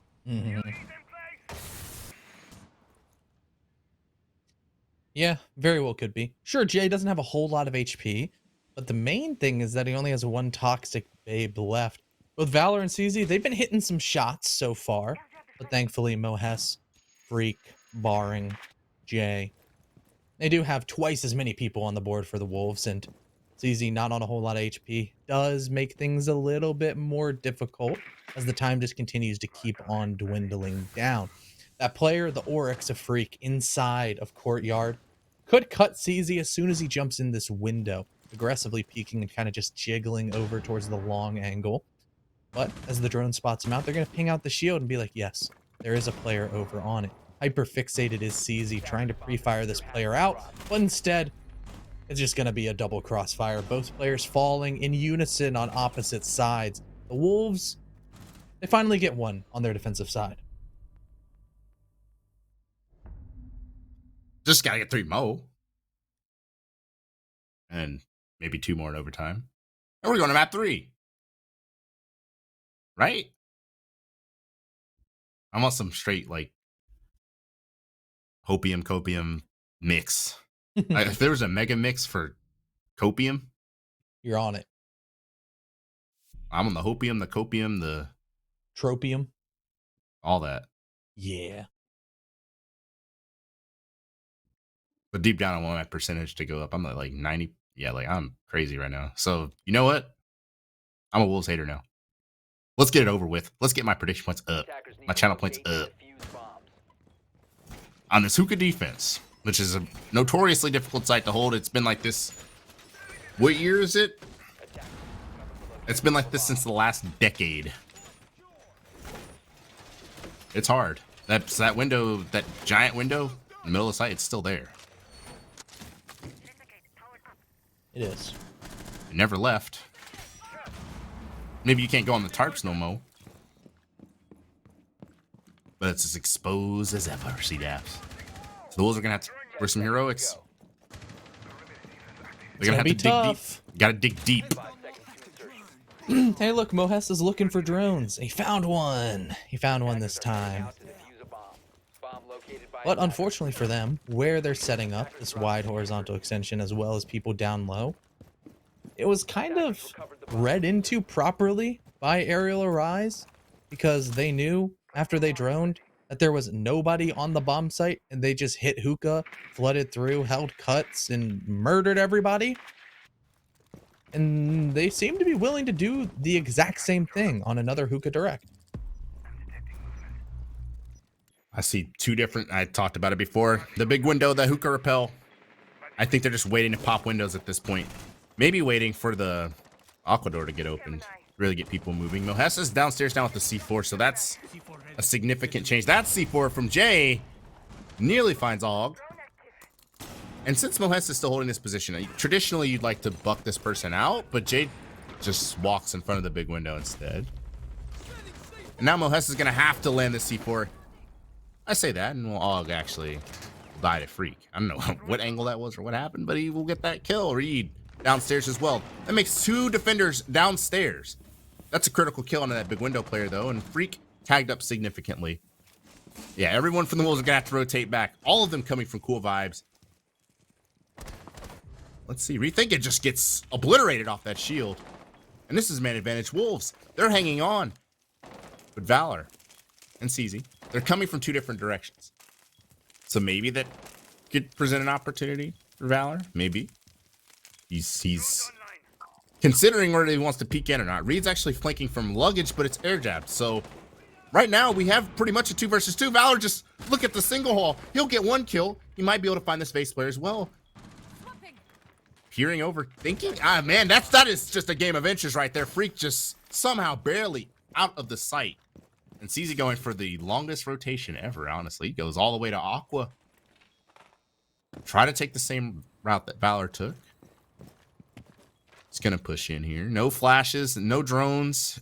Just a drum mag. C-Daps and a mouse. What is that? A rat charm. 2 rats. He's going to... 2-headed rats. And he has to find 2 wolves. Freak, not a whole lot of HP to his name, but Reed, he's fully ready for war. Diffuser down in the middle sight once again, but it's going to be the frags that have to go CZ's way as Freak. He's going to fall. Just left up to Reed, MF, Adams. He's going to take a little bit of damage. More pre-fires coming out, but Reed, he lands the 1 bullet that matters right onto the head of CZ and keeps the Wolves alive. Really well played from Reed to anticipate that vault. A lot of people would have, you know, they'd have wet their pants or something in that moment because their teammate died and they're stuck 90. Not Reed Adams. He also got that really good kill on a Wimpy, which was a risky kill because, quite frankly, there was not a soul in that site. I mean, you saw what Valor did. Mm-hmm. You're not ordinarily supposed to be able to do that. T-Dap. But he got away with it. The Wolves are making a fight out of this. They're making a game out of it, slowly but surely. Now having to defend kitchen. That's like step 3 when they come back at this point.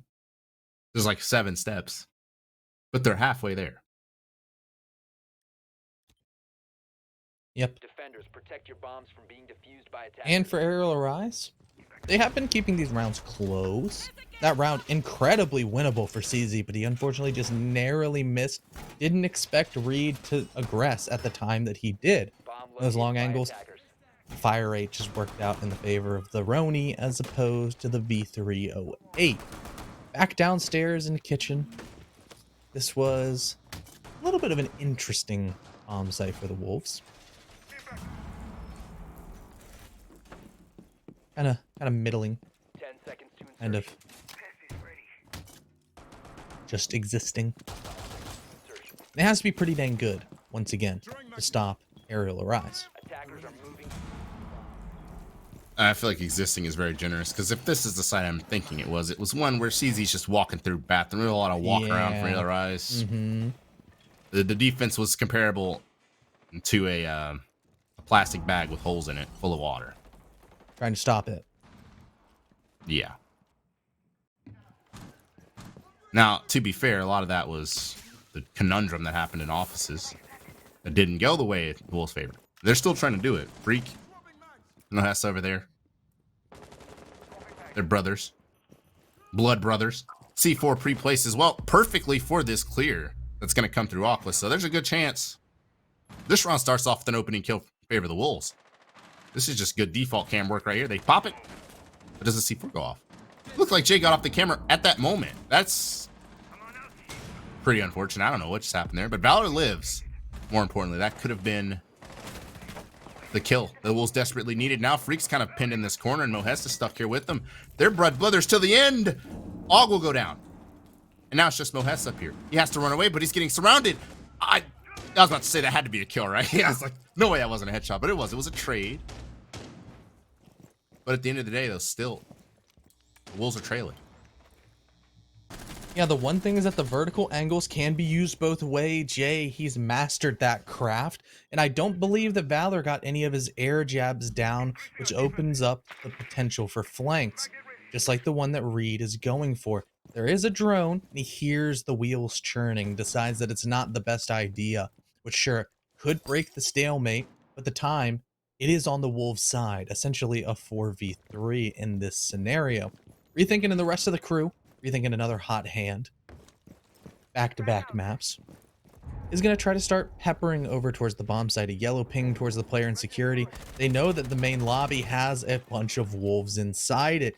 It's Reed still holding down. He's going to rotate to security as a player is chasing him. That is the Gemini replicator seen in the back of Og, showing that the rotation did occur and that lobby is primed for the taking. But Jay, he has something to say about that. Still inside of Kegs, has the wall half opened towards that triple.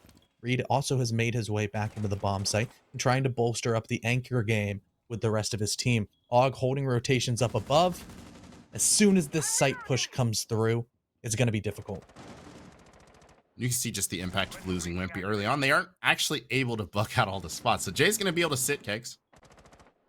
Do a lot of damage. Barring as well with the, this is as barring of a punch hole as there's going to be.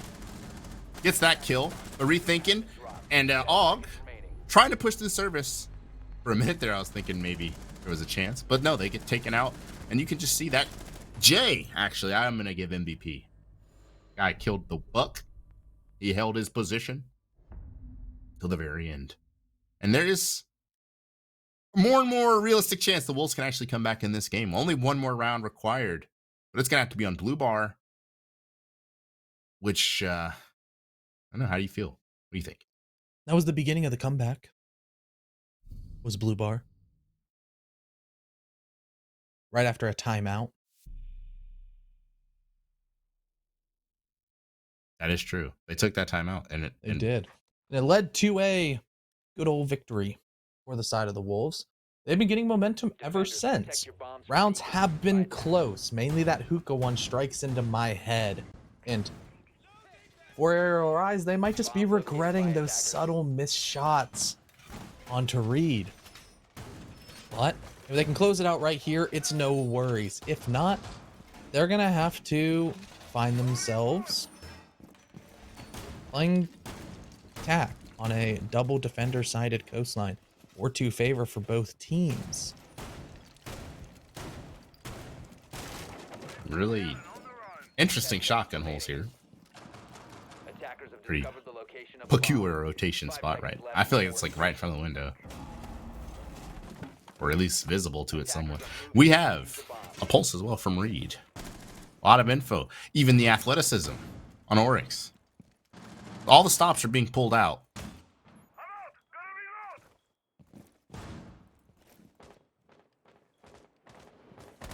Intel is pretty good on a map like Coastline. Wimpy, he's been struggling a lot more in this game, and Og has tapered off quite a bit. But the rest of the slack has been picked up by players like Valor and CZ, doing a lot more consistent work across. On the side of Wichita Wolves, nobody's really standing out to note. It's once again another really solid effort all around for everybody. And for their case, you might have to think that somebody's gonna really pop off this time around. Upside down rappel, that'll let them buck a little bit of hookah from a safe location. But Reed, he's trying to make that position very unsafe as bullets fly right over his head. The counter peek, it's coming through. Damage over towards Wimpy.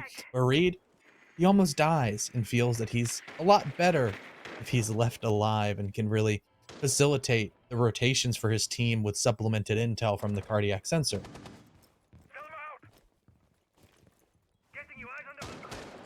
So there's a whole lot of map presence everywhere for the defense. Did someone just buck into the site? Yes, yeah, Wimpy did. just bucked in through the discover window, I'm going to call it. He gets a double kill off of it, and the plant's going to start.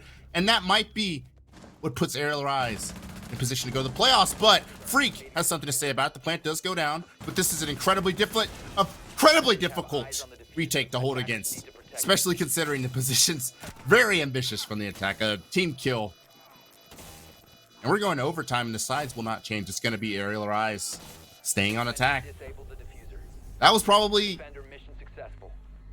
I don't know, that was probably their best one, and they still lost it. So I would say, TDAP, the momentum is officially, I don't know, I feel like it's shifted. What did you say? I mean, that was, I agree. that was pretty ambitious what Wimpy did. I do and indeed agree. The fact that it didn't pay off is unbelievable to me. Yes, very. Don't know quite where this round went wrong, because the plant was going down in the safe spot. CZ was in the bomb site playing a shield. Wimpy had the cross. I don't know where everybody else was. Good drone Huh. work, however, for the side of Aerial Rise to understand that, yes, it's all free. We can take the bomb site. We can flood through. But on the other side, I think with the Aqua push or the Office push, that's where things really fell apart.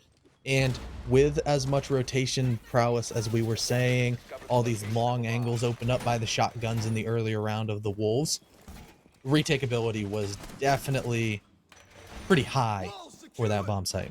And it came with a good timing. The flank from the Oryx coming out, getting back behind the bar, taking down the player on that headshot angle on the top of the bomb chassis is a very difficult position to take. And then just another pre-fire away towards CZ, popping up his head, not knowing that there's somebody behind Sunrise Bar. It was just all over at that point. Well, as I said, the sides don't change. Nope. And Aerial Rise, in stark contrast to Oregon, their attacks here haven't been nearly as dominant. Now don't get it twisted. They still won a couple, but it hasn't been just an automatic thing, especially if you're used to coastline gameplay. A quick grenade could fly out here onto the Malusi behind the bar, but it's caught by a disc. Impacts fly back in return. You should just tell, this is emotional. This is physical. Should have been a team kill, but it'll just be a kill anyway onto Og. Barring just scalps him off the door, and just like that, the Wolves are in the driving position to perhaps take the series overall. Freak joining Barring in support. And yeah, these guys are just running into a brick wall on both sides of this horizontal clear. I mean, they're not letting them in Office or Sunrise. And the appropriate response, I mean, typically is to just clear vertically, but look at the lineup for Aerial Rise. Do you see any breaching charges, a sledge? Nope. You have to push in this defense, and the Wolves have sold out on it. Yeah, and the biggest thing would be, this is a very similar lineup to what we see with Karn & Co. But guess what Karn brings? It brings the OSA. Some sort of stalemate breaker. Some sort of way to really start grinding in towards map control in Sunrise. Or else you get into these really awkward positions of not knowing what to do. Completely having to call the audible. Having to get aggressive towards the top side as Wimpy's going to break down the barricade. Trying to find Barring. But guess what, CJ? Barring's long gone. He dropped the security hatch. He's rejoined with his teammates who are now just playing outside the bomb site, ready to strike at any moment, ready to play for the retake, because they have the man advantage, and Aerial Rise have absolutely nothing in this round. Yes, trying to predict Barring's pathing. Just forget it. Might be trying to push his way through service. But there's just a gate staring at him. Whether Freak's aware that he's out there is a whole nother question. He may stop. I mean, the gates don't stop bullets. What? CZ? CZ. If CZ gets out of this, I would be so stunned. I don't think Nohes has any idea he's there. Which might prompt an opening. Because the defense, that's just a hole in the coverage. We think it'll fly through the window and die instantly. There's no other follow-up. Looks like he was the only one committed to the plan. CZ's holding down the flank, but he'll just get absolutely murdered. That's a T-Hunt angle. And it's just Valor and Wimpy. The Wolves have won like 5 rounds in a row at this point. As Wimpy will go down, it's a flawless run at that. And listen, see, I don't believe what I'm watching. It's match point Wolves all of a sudden. Yeah, we're out here talking so much trash about the Wolves. I think they heard us. They wanted to prove us wrong. Well, they just took time out. You know, they were like, did you imagine? They take a timeout. Listen to this clip, bro. Listen what they're saying. They're saying y'all suck. Y'all need call out. They're saying y'all need call out. Oh my gosh. And they took that personally.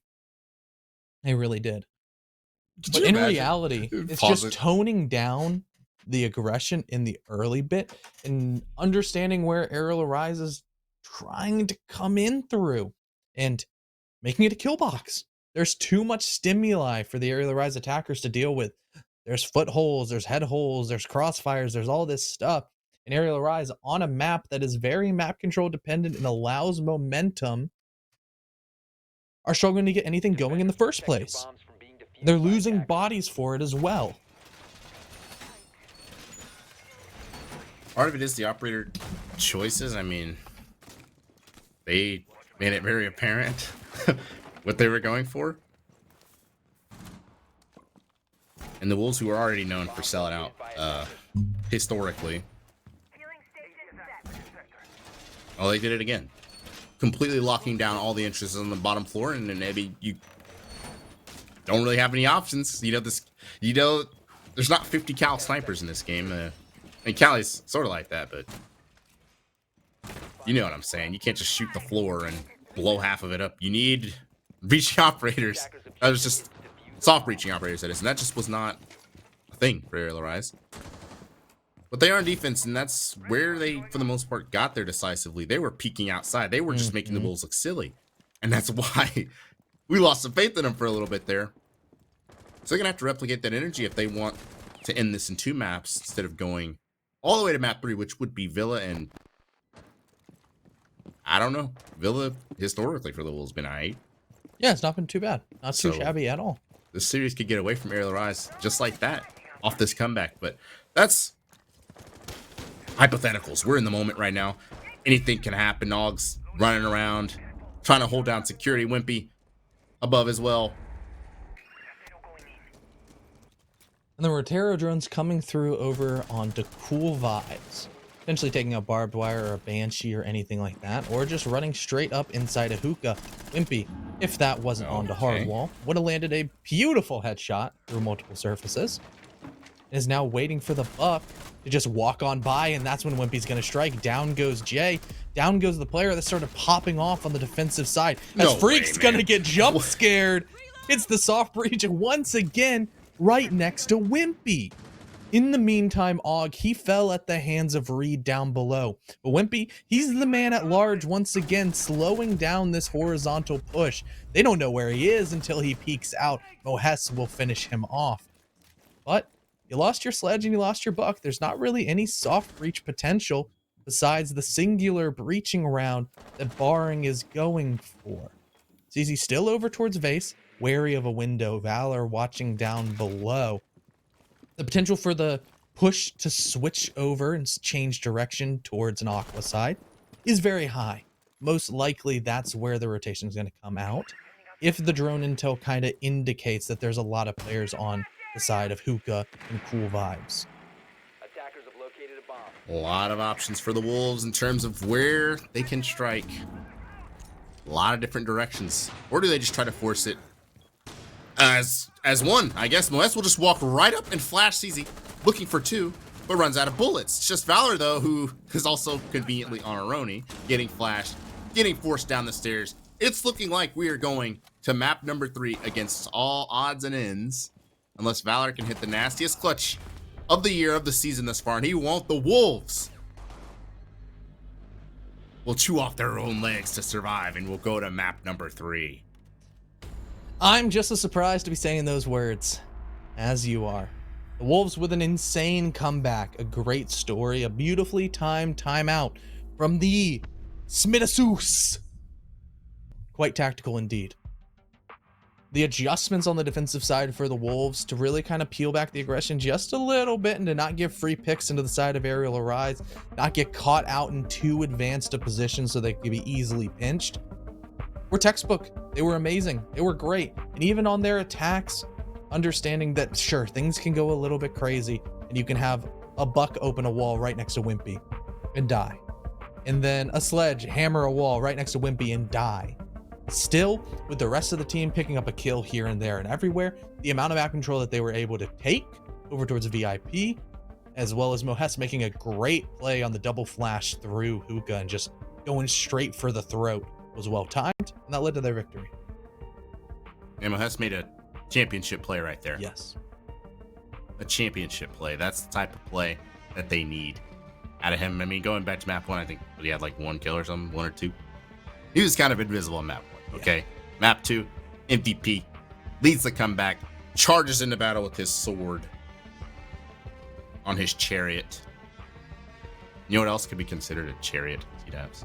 Some sort of wonderful, incredibly comfortable gaming chair? Yes. From Mavix, which you can buy at Mavix.com. T-Dabs. You know, Yes, you can you get an can. incredible, an incredible payment plan. You know, just what, $24.69 a month. You can get one. Again, like I said, Mavix.com, because all Mavix gaming chairs feature the Feature 9 functions of critical ergonomics to support gamers everywhere. And on that website, I just plugged for you.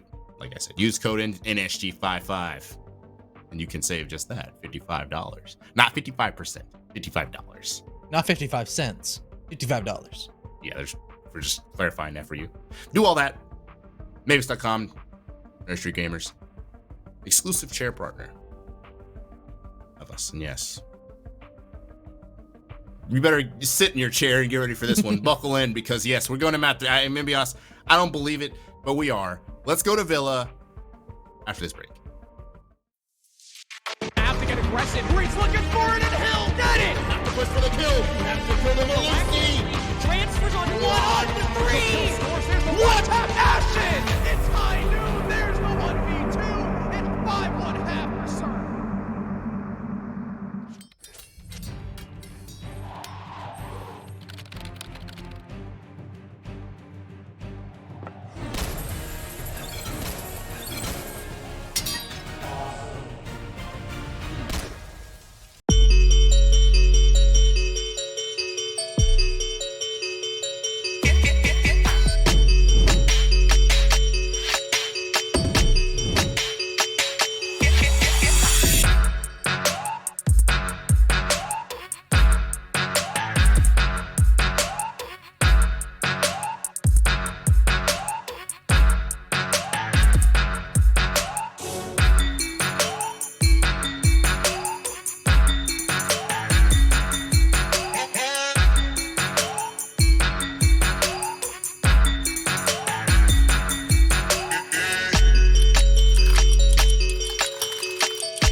The government has acknowledged professional video gamers as athletes.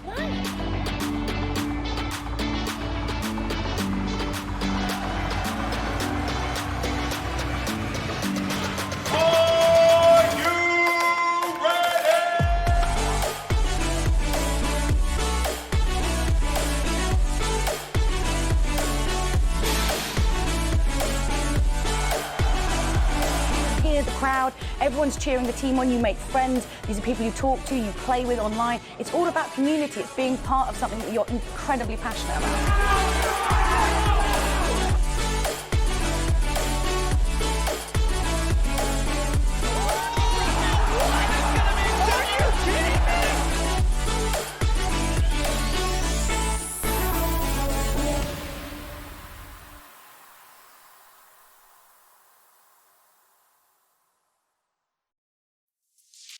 Have to get aggressive. Breeze looking for it, and Hill got it. Have to push for the kill. Have to kill the Legacy. Transfers on 1 on 3. What a passion! It's high noon. There's the 1v2. It's 5-1 for Sir.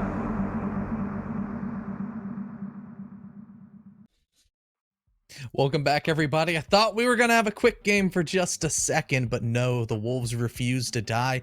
They push us onto the decider of Villa after the comeback.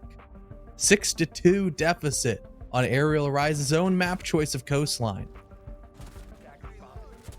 And to tell the story a little further, man, going back to map 1, we had a 5-round run from Arial Arise. Both these teams are both emotionally neutral right now. Maybe the Wolves a little higher. Maybe the Wolves feeling a little higher because theirs is more recent. But yes, streaky. Never mind, I'm not gonna make that comparison. Yeah, streaky is the best way to put it. And going to Villa, I think I said before Coastline, I don't know what the hell I'm gonna watch. I think Coastline lived up to that. So I think Villa, I actually think it's just gonna be a biblical aerial victory. I don't know, it could or it couldn't. I feel like we're going to get a close game. I feel like we're going to get a close game. I'm going out on a limb. Going out I on think a it's limb? going to be a biblical Aerial Rise victory. I don't know. Maybe the stamina's running out. His stamina's running out on Aerial Rise. You know, they ain't built for this. We don't know, because you have players starting off strong on the first map and not doing too well come map 2, like Og, running out of tank. CZ, like to see a lot more out of him, to be honest. CZ, sure, he started off 1-5 on Oregon, but clawed it back. Here, he started off a little bit hot and then tapered off mad hard. Rethinking, he's been the only player on Aerial Rise that has been consistent. He's been consistently good. Pretty dang good, in fact. Topping the scoreboard both maps. But now for the side of Wichita Wolves, there's nobody really slacking at all. Everybody's playing well. Yeah, I just feel like we've literally said the same thing about both teams on 2 different maps. So you know what?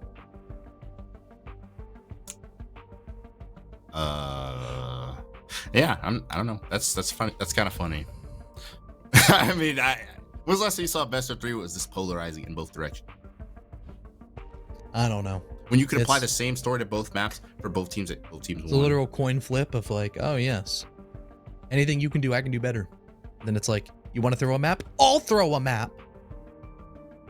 Do you see why my prediction literally changed here? Air, this, that. What do you want from me? I don't know. I can't predict this. I don't know what's happening. We're starting though. At the end of the day, we do know that this is the final map for one of these teams. Whether it's Aerial Rise, whether it's Wichita Wolves, we don't quite know yet. We're gonna have to see who comes out on top on the Italian countryside of Villa, my hometown, my heritage, my favorite map in the pool. Not Your really hometown? aligned with it being Italian. Yeah, you're from here? Yeah, it's actually where I grew up. They modeled it after my childhood home. It's now our normal summer house, but yeah. What's the city called? Florence. Okay. Is Thatcher's name Florence? No. Well, he's banned again. I mean, actually, I guess there was a game where he was up. Not this one, though. Yeah, but he didn't really get played that much. Not on the Aerial Rise side, at least. Because they like banning the Zofia every chance they get. They've done it all 3 times, in fact. Makes No you wonder, LMG crutches. does CZ need that? You're hurting him. I think they are intentionally nerfing their own teammate. Because who knows if the world would implode or something if CZ was allowed to have the LMG. Maybe they're saving it for playoffs. They're like, oh yeah, we're gonna unleash him. We're gonna unleash CZ on the LMG when it comes time for playoffs. But you know who didn't get unleashed any of the maps? Valkyrie. Yeah, I mean, the defender ban's really the same. I mean, Yeah. He had a Cade ban I'm not gonna instead hate. of a Mira ban on the first Not gonna map, but other than that, it's been the same. I'm not going to be a hater today. I'm not going to be a hater today. It's okay that the same ops are banned. We're going to Villa, baby. AVG first. You know the drill. There's going to be like 700 shields. There's going to be at least 3. But where C-Daps? Let's do a bet right now. Do you think it's going to be on all of them on main? Or are you thinking we're going to see something crazy? I feel like we're going to see a main push because of the Flores. And CZ's going to sit outside of Study Balk for most of the round. Okay, I think they're going to put 1 shield. I don't know, because Wolves, I mean, Wolves like made the Red Stairs hold famous. Mm-hmm. And Jay's reinforcing over there, Bo. Yo. I misunderstood you and thought you were talking about the attack, not the defense. No, I said I was like, where the shields going? That's my bad. Yeah, it's just you typically not listening to me like usual. Hey, it's getting late out here. It is 11:11, and if I had to make a wish, it would have been for the last game to be the final because I want to go to bed. I'm almost like low-key hoping someone from the Wolves like heard all that smoke we were talking, like and They're powered up. You know, like we talk about them tanking and all that, and they like clipped it. I hope they did. hope they I did. sincerely hope they did, actually. And if you're a Wolves staff member listening, I hope you clip it. Clip it. Okay. Because it makes this map 3 all the more interesting. If the Wolves come all the way back. Yeah, it'll be impressive. I mean, Hey, watching the Wolves VOD know actually we is so love funny. them. We got the hard love for all of our Challenger League babies. We yell at them because we care. We want them to be the best. Like no one ever was. And well, see, that's just like every. I thought he was in study for a second. Just like just about every round for the past 2 maps, things are moving quickly. We already have smokes popping. It's been like 2 minutes. Wow. But it doesn't look like there's any push actually coming just yet. You said CZ's gonna sit on study balk all around. It's looking like it. Yeah, because he has mute jammer, so he can't use his Rotero drones, which means he feels useless. So use your gun, CZ. Let's get it. You went 6 and 11 last map. Okay, he's dead. But that's a nice double nade. That is indeed. Freak almost falls to the wayside, but Wimpy took just as much damage. But unfortunately for the defense, they don't have Kona stations and they don't have adrenal surges like the attackers do that can just heal themselves back up. This direct take from Aerial Rise, it's starting to grow legs. It's starting to get there. A little bit of the map control is coming out as they can start pushing up top main. Somebody named Mohes has something to say about it as he rotates down below. He's going to go for the flank, but from straight up. That's where Freak dies, rethinking, just coming out and letting the AK-12 sing. Mohes trading places with the attackers. And just like that, Aerial Rise takes a decisive lead in this round, but Jay has the perfect kit for this, and he just dies immediately. He doesn't even get to round the corner because Wimpy's just shooting. What? If I was Jay, I'd be so mad, man. You're about to hit a crazy clip, the shotgun, and you just die to that. No wonder Pingu is tweeting about it. It is rough out here. Trying to be a smoke player. You just walk, you just try to exist. You just get folded before you even see that person. All right. Pretty strong round from the other Rise, all things considered. They're mute jamming. They were getting whatever, but Rethinking said, all right, I'm going to take control. He didn't actually say anything because Rethinking doesn't talk, but he said, all right, guys, I'm going to kill him. But he didn't actually say it, he just did it. No, I feel like this time he actually did say something. He said those 3 words, I got this, and then just killed everybody in sight. Like, he genuinely feels like the guy who's getting all the call-outs, right? He just makes plays off them. He doesn't actually make call-outs himself. He just hears them and then gets the kills. That's his modus operandi. Yeah, and it worked. It worked indeed. For sure, the early round was The Flores drone stopped by the mute jammers, and it didn't look good. But then, as CZ died, all the refrags came through, and Aerial Rise had every piece that they needed. The wall that they would have tried to open, guess what? It was already open for them. They didn't have to worry. They had all the angles into sight. They had the cutoff towards 90 from the classical bookshelf. And they just had to stare at the rotate hole and wait for the smoke to appear. And then, quite frankly, immediately disappear. I mean, saying he appeared is generous. My boy didn't even get a shot off. Freak is trying to peek, jump out. I don't know. Do something. Something. I mean, in that situation, you do have to try to get something going. It was a 4v1. And That's true. gotta expect the unexpected. Gotta make the plays happen. But it didn't. It didn't. And now, Aerial Rise, first attack, looking about as dominant as their Oregon ones did. Not really their coastline ones. Their coastline ones were definitely struggling. But as this horizontal push is coming of age, it's slowly developing. It's getting stronger. Map control being acquired. Drones going forward. Poking towards the site soon. As soon as the Wolves start kind of figuring this out, I assume that all these roamers that are up top are going to start coming back home, and Reed jumps out. He's going to catch CZ slacking. Down goes the Jackal, and up goes the barricade. What the hell? Bro, if I did that... Remember when CZ would just... He turned on Karn like it was nothing? Yep. I think CZ, his stats, he has a stat debuff going on right now. I don't know what's going on. He He's hopped tired. out of It's window. late at night. Was someone screaming in his ear? Is someone not know. screaming comms and he can't hear? I mean, either way. The run out and the double kill from Reed. He might go for 3, but Og is there. Jay in pantry, that's not an attacker, meaning this attack's really just coming from one direction. They're getting surrounded. Freaks coming from that direction as well. It's just Wimpy, who does sneak his way into China. But yeah, Jay's too good for that. Meaning, here we are. A tie ball game after 2 rounds. Once again, I find myself just totally gaslit by the gameplay. I don't know what to expect. Is CZ going to turn on somebody like the Carnage B clip?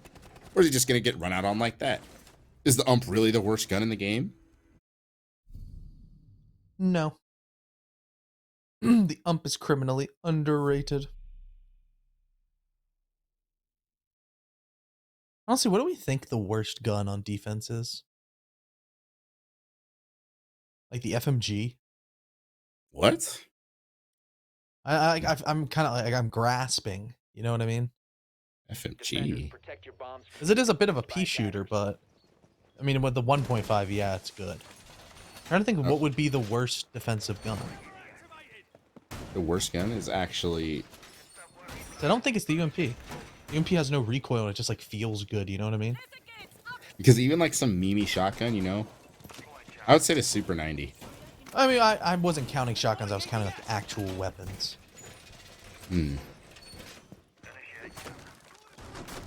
Speaking of that, Then we would just say like, oh, the boss G.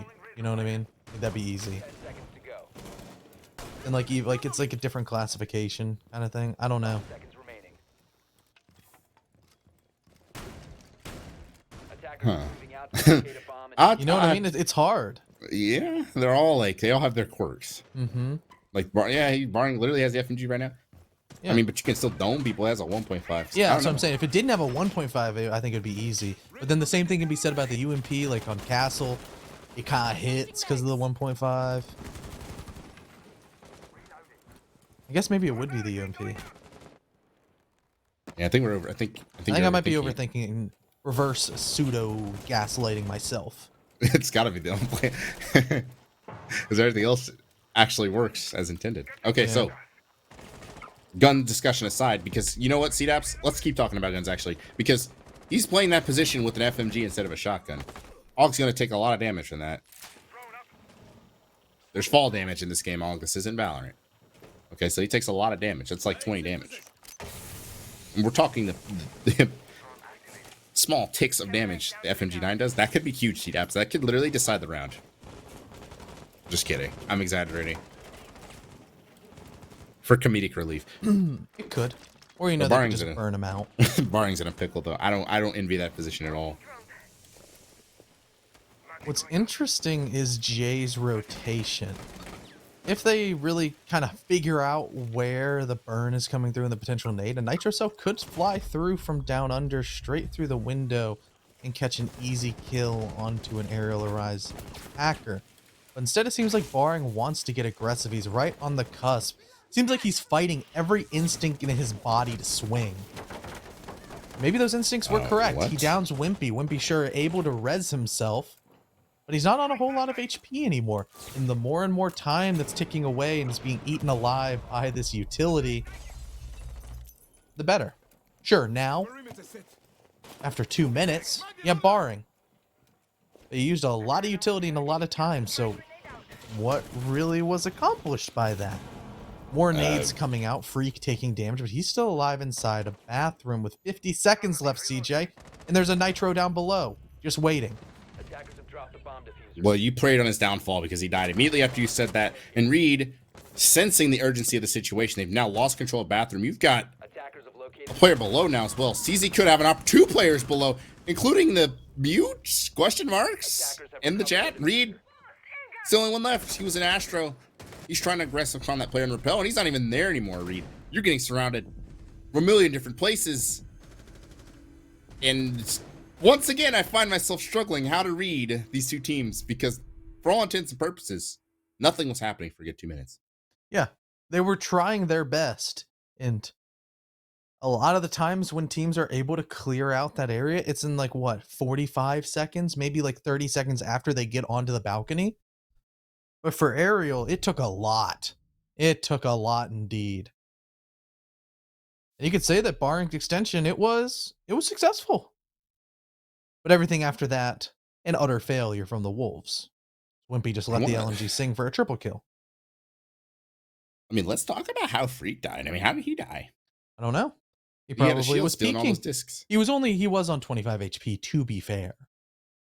So Did he probably get just probably domed? crouch walked up to the shield or pre-fired him or something like that.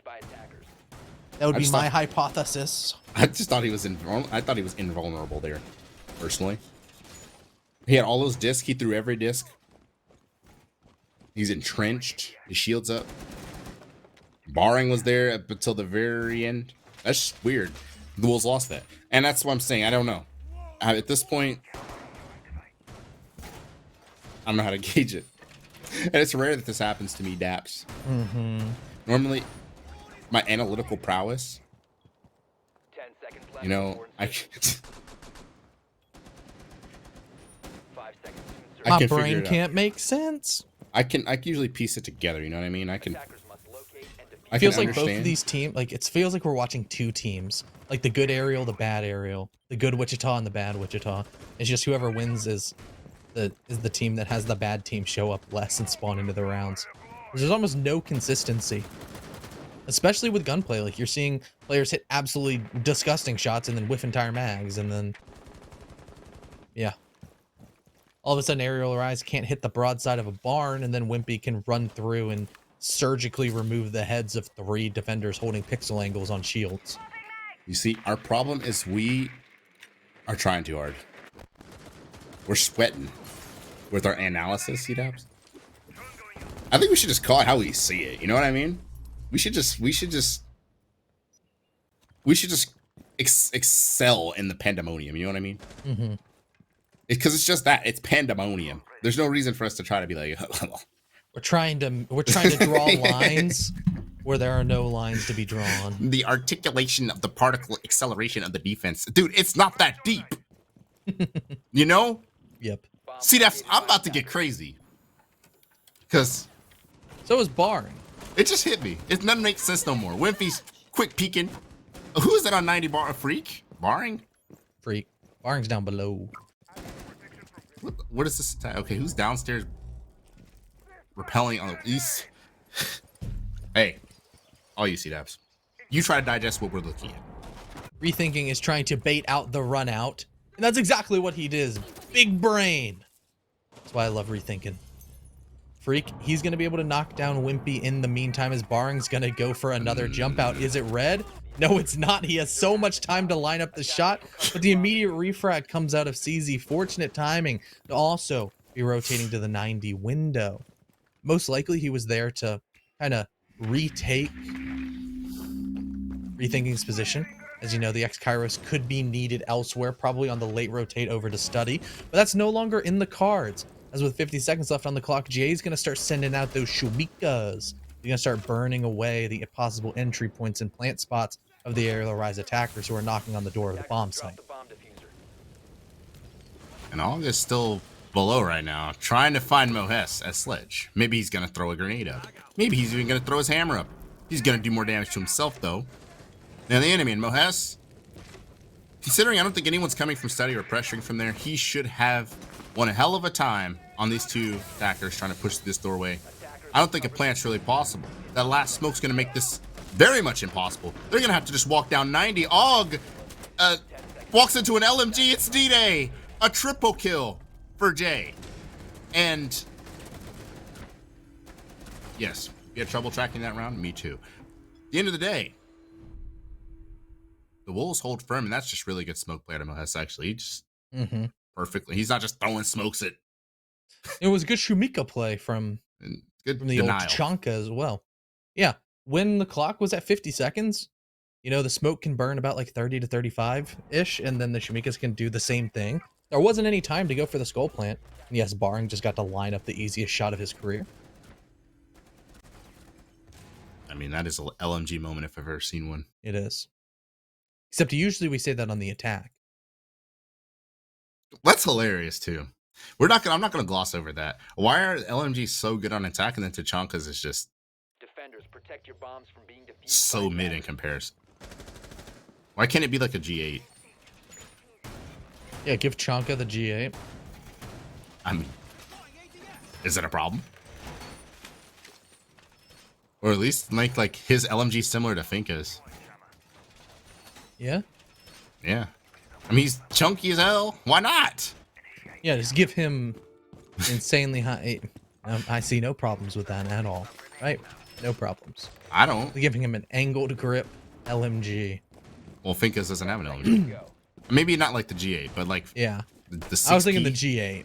the 6P41 or the GP40. I don't even know what it is. Give him the I don't even know if it's LMGE 6 or at this G. point. We just give Smoke the LMG? I mean, we should just let operators pick what they want. Yeah. Should be able to pick up weapons. Like, I want It's like, an oh, your M4. Zof dies first? Smoke, take this LMG. Yeah, like I want like Jaeger's M4 on my Ash or something. Mm-hmm. I mean, what we want for the game inside. We're in the next round. Yeah. Twitch drone launching laser beams from across the universe, killing cameras. There's a Twitch from Og. Will that be enough for them to not have to go below to get the Cade or nade over to get the Cade? We'll see. Because Mohes is down here, and if you had a problem, you had to have a problem with him. You know what I mean? Mm-hmm.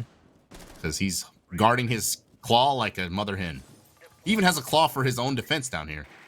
This is really interesting, actually. Whole lot to hold downstairs from the Wolves. Attackers have dropped the bomb. Yep, and now the Twitch drone is gone. And was unable to remove that claw that you were talking about for his own protection. That means that the Maverick of CZ is going to have to do a little bit of work. Freak and Mo, the dynamic duo, they're rotated over that direction, but Wimpy, he's going to send a nade Mo Hess's direction.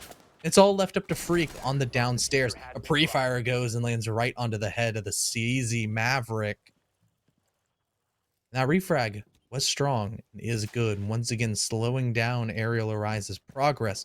Og in the basement could rotate up red, but instead is going to try to bolster up the pantry push. But unfortunately for Ariel Arise, if they're trying to hunt over for Freak, the Mr. Worldwide, Mr. Most Wanted, he is indeed long gone. And will his impact be felt? Most likely. This seems like Ariel are really hesitant to push out here. They're trying to drone every nook and cranny to find out where he went. They're even droning with. Honestly, I thought you would think that would have been cleared forever ago. Maybe they thought someone dropped. Attackers Reed. have recovered their diffuser.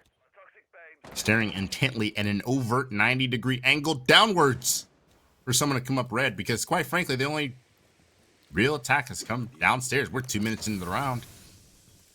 And, I don't know, C-Dubs, call me crazy, but I don't think anyone's gotten into Master. Someone's finally coming up this stairs. Now, I want to say in Valor's shooting out that Master window. It's going to be an Astro Stairs flood. And now, this is a lot easier to do when you have bathroom and master control. So, the fact that neither are an option is very interesting. Og's going to improvise, Bomb located by though it's not really panning out. 15 seconds to go. He's going to push through his own smoke here, but you are not Stewie 2K. You are Og. And Freak. We'll top things off the Wolves. It's a seesaw, C-Daps. It's a seesaw. Those little punching glove charm there. That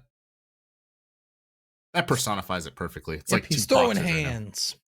Two boxers. We're like round 40. Mm-hmm. Nobody can land a knockout blow. Nobody can get any momentum Literally. going so far. It's just back and forth and back and forth and back and forth. Now the tertiary bomb site, it's coming up for the side of the Wolves. After a couple of retries on both of the other bomb sites. Mainly trophy. Finally going into their favor.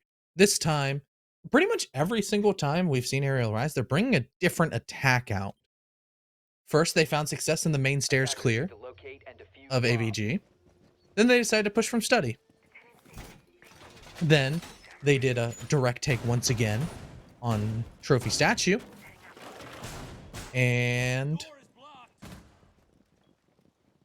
Then as soon as they went for a bottom-up clear and transitioned it, they lost it. Last time they went for a horizontal take on this bomb site, lost it. Maybe now they'll go top-down and win it if the pattern continues.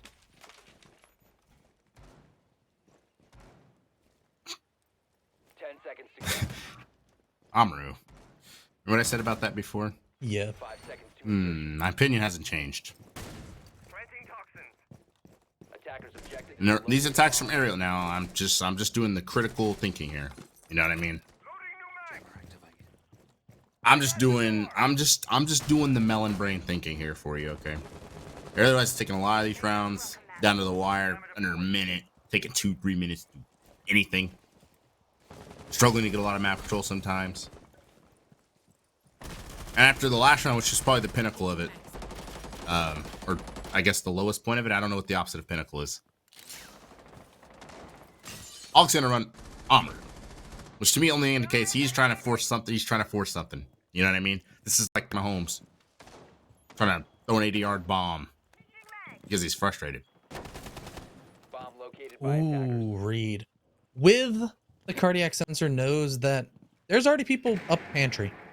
It's Wimpy. He's in there with pressure. He has a drone on the mute of barring. I don't think he knows that this nade is being cooked right now. No, he doesn't. He'll get blown sky high. That's the opening frag for Aerial Rise. However, Reed, he's quick on the trigger, quick on the refrag indeed, as he's going to once again scan with the cardiac sensor and see that nobody's ready to push towards laundry just yet.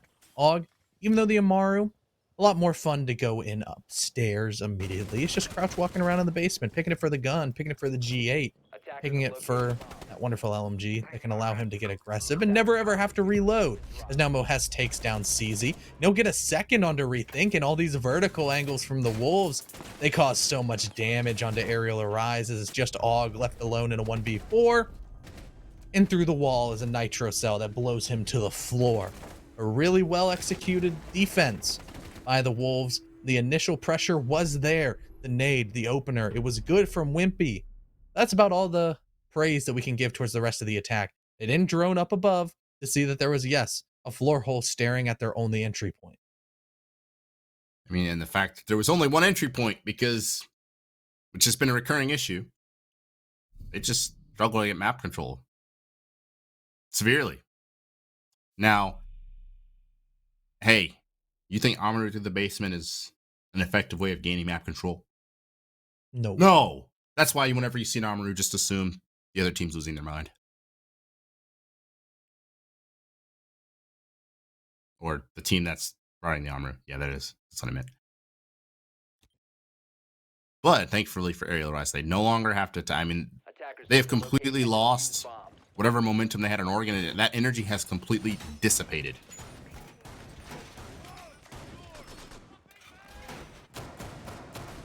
Which is so weird. We just played Coastline. What? But yes.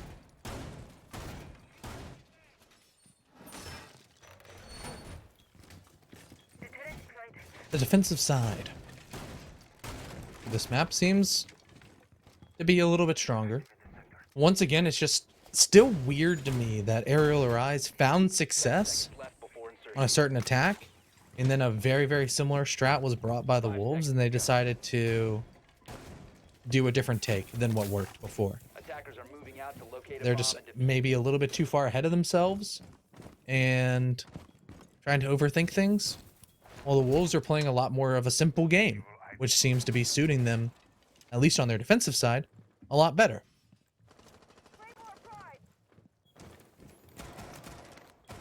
Alrighty. I really like that barbed wire, by the way, near the vault door where you run in. And Yep. I mean, surely you should clear it.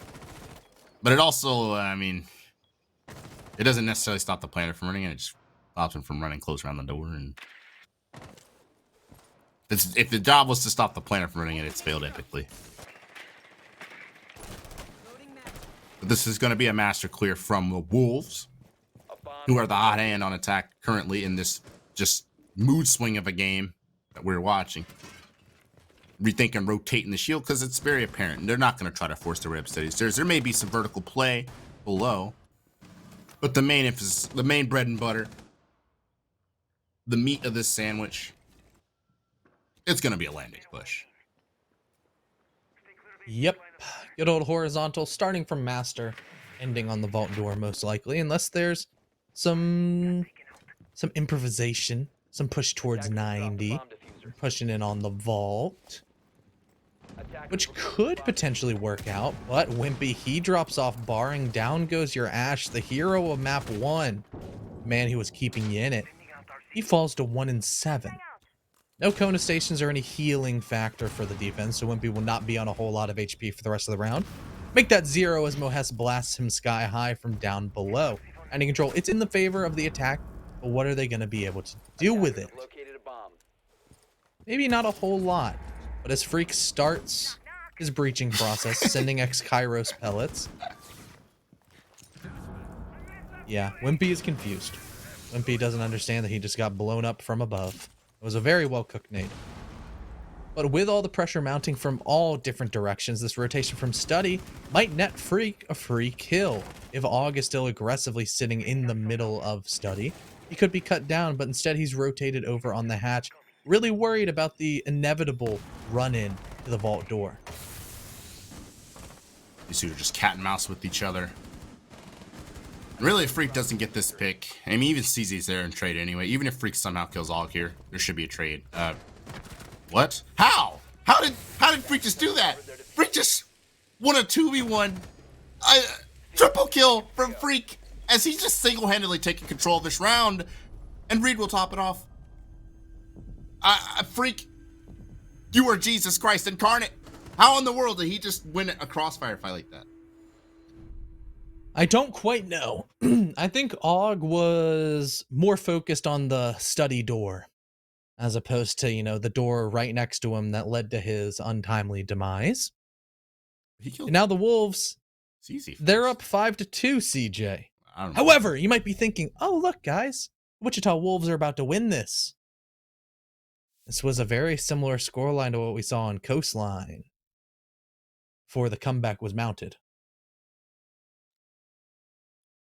Yeah, but you also made a very good point, a very valid point, that it's entirely possible Ariel Arise is just out of gas.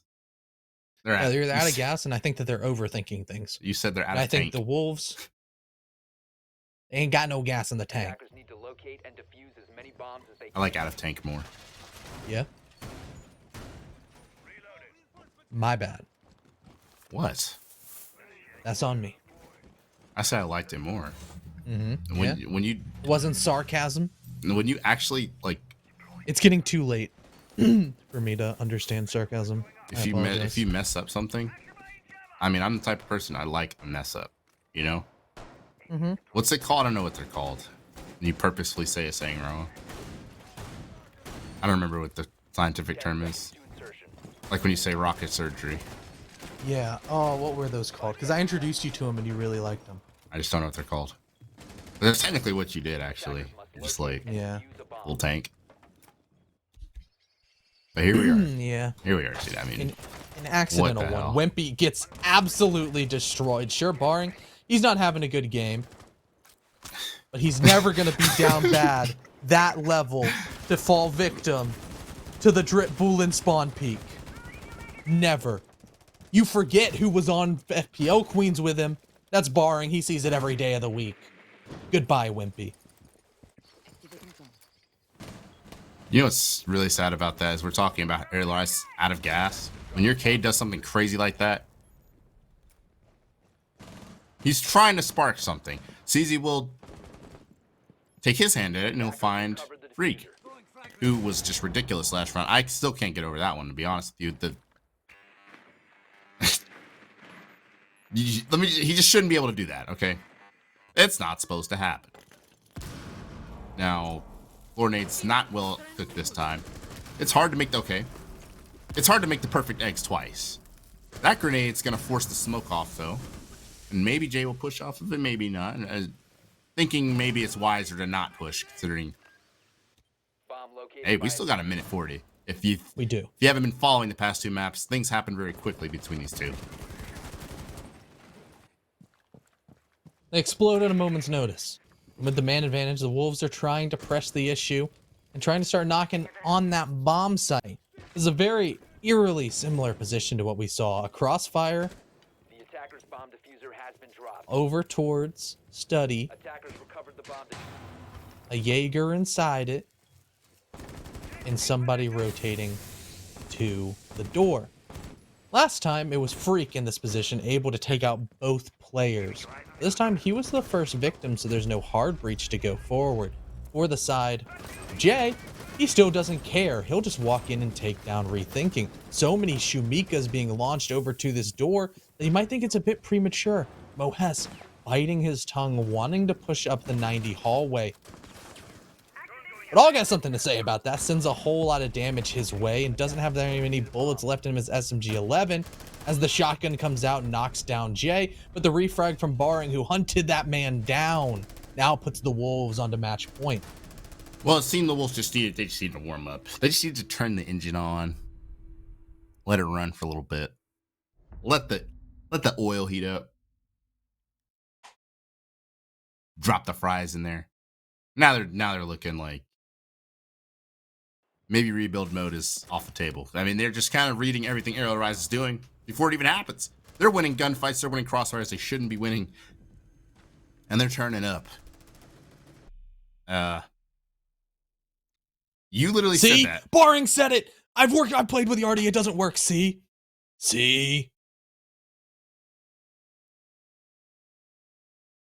You don't care. You really are a prophet. Sometimes.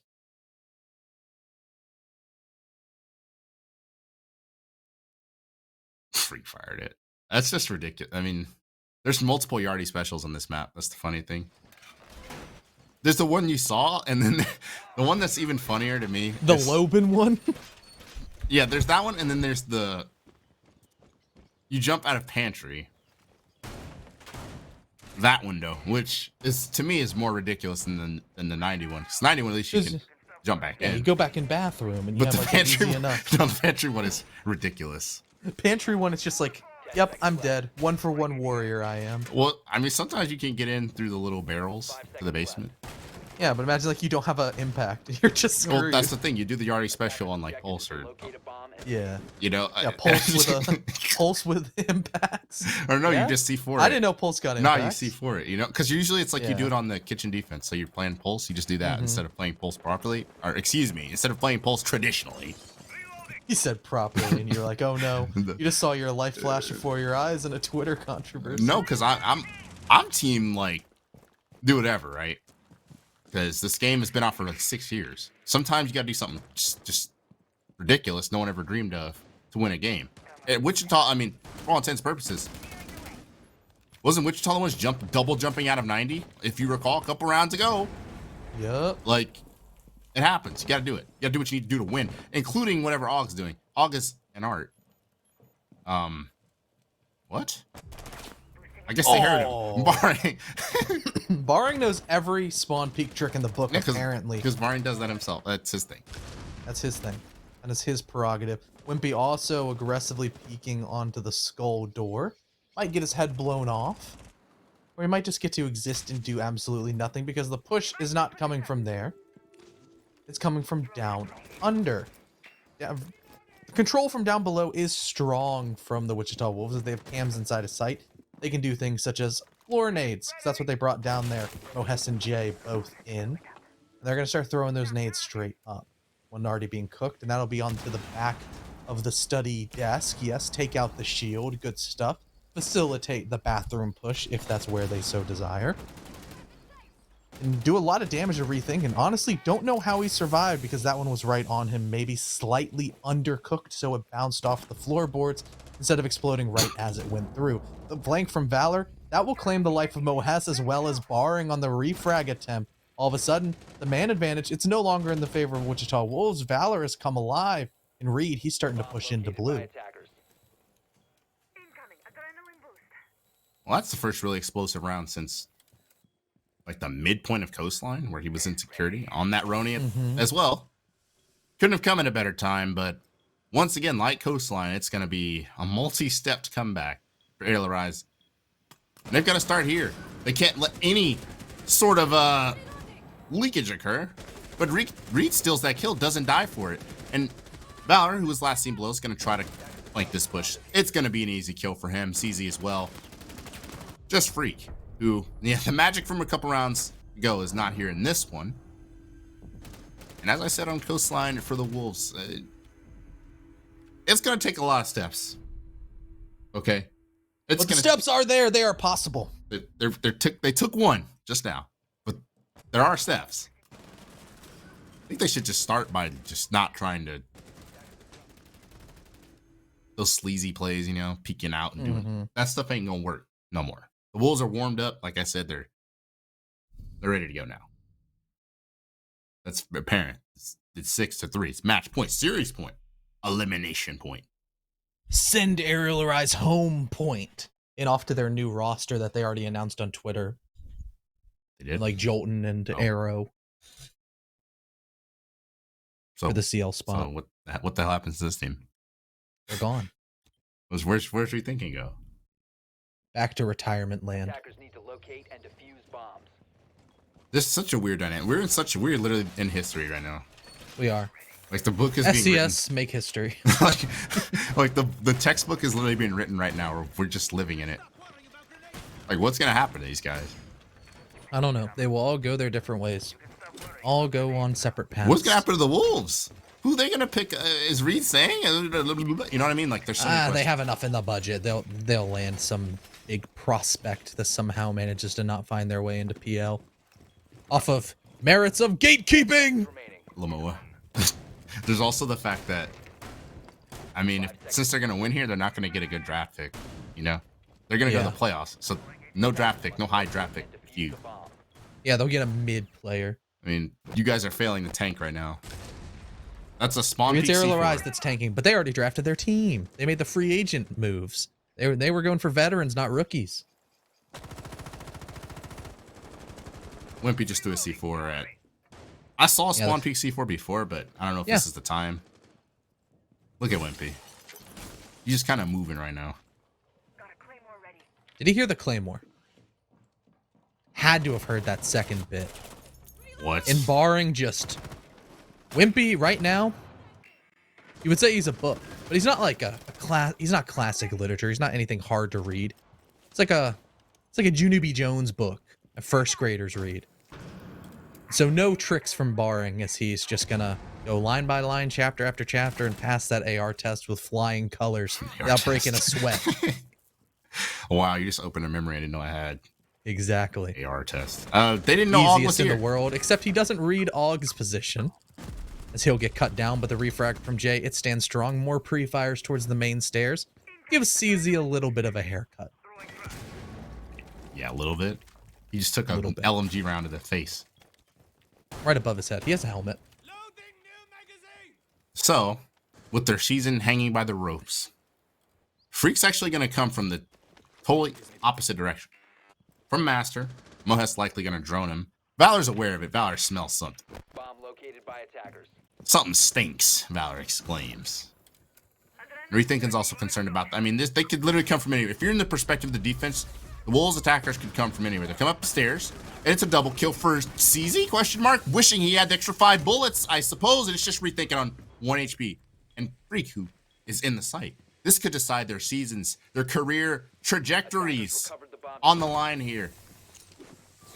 And quite frankly, I couldn't think of a worse situation for Rethinking. He's literally on 1 HP. All Freak has to do is touch him with 1 bullet. Just 1 bullet could send the Wolves to the playoffs. But he runs out. He runs out of bullets mid gunfight, spraying, and Rethinking somehow wins that on 1 HP and keeps Aerial Rise's hopes alive for 1 round longer. Wow. Is that the play? Is that the momentum buster? Is this now the 2nd, 3rd, and 4th step forward for Aerial Arise? Everything seemed to be going wrong. It's almost an unlosable situation for Free. Except he's a mono.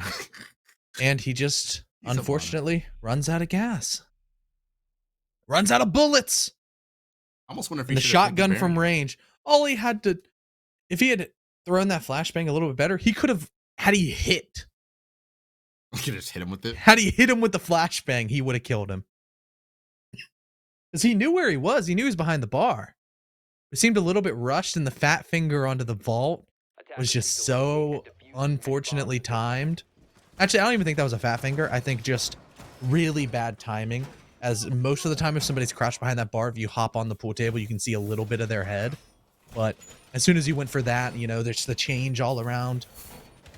You know, his crosshair was moving all over the place as he swung, and he goes, "Oh no, what happened?" And Rethinking wins those. And this is a player that's about to get dropped off this team.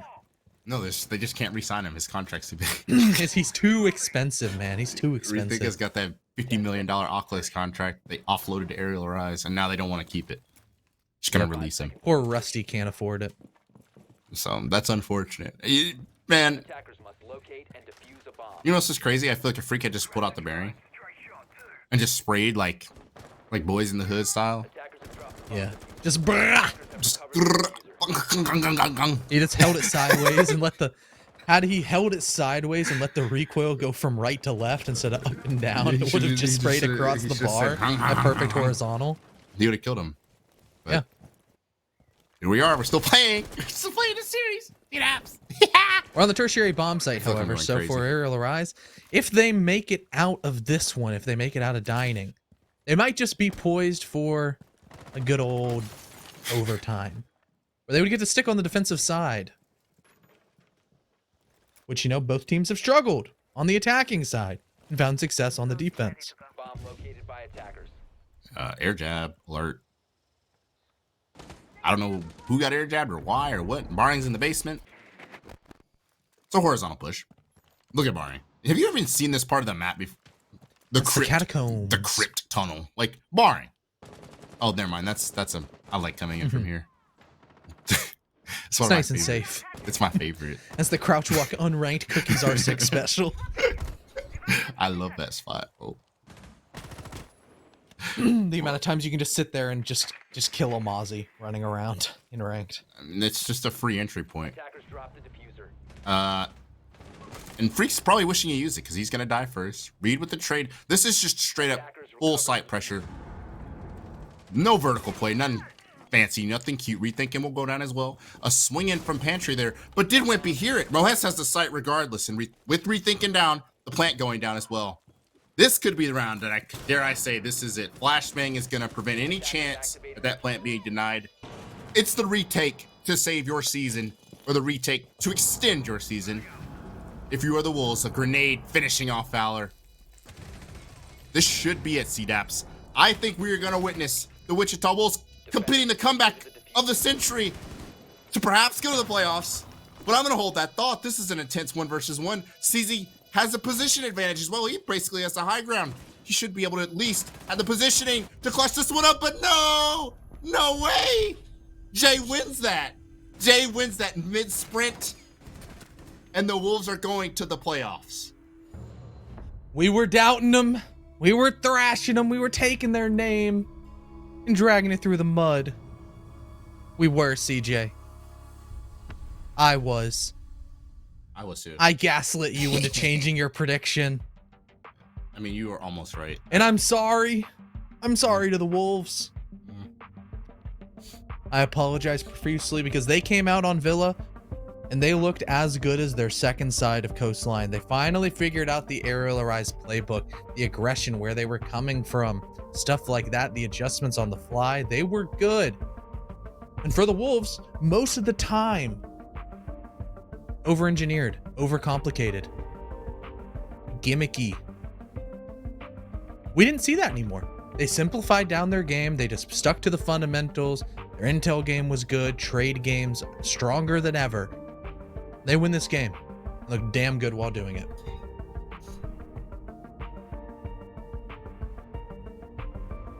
And what a fitting end. An emotional roller coaster of a series. Let me recap it for you guys. ARIAL Rise, biblical map number 1.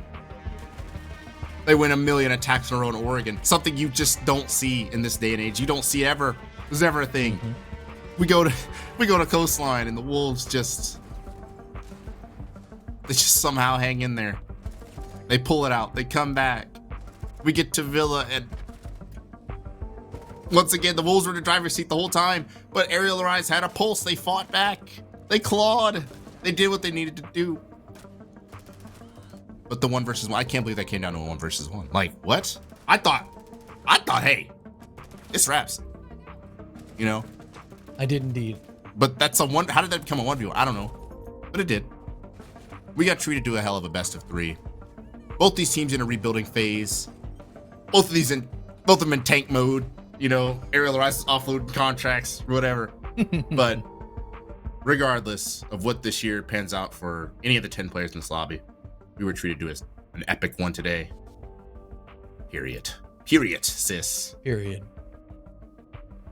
No comma. Period. Full stop. Great game. Wichita Wolves come back 6-2. And they didn't drop another round. For the rest of Coastline, they built the momentum. They had the sides on Villa completely locked down. And then they just finished strong. Simplifying the game, looking good while doing it, and having players like Jay, the Swiss Army knife, the utility man, coming out of nowhere, dropping the 2 KD, and barring once again on the entry, just constantly being involved early. And with a 70% cost while going negative, do you know what that screams out to me, CJ? Impact player. Yes, MVP, not MVP. only an impact player, but it means that he was doing his job even if he wasn't getting kills. Space Maker. No longer is it Abu Knight. It's barring. High cost means he was getting traded a lot, opening up the rounds for the attack and providing them the necessary space for them to operate. And I gotta talk about Og. Maybe it was his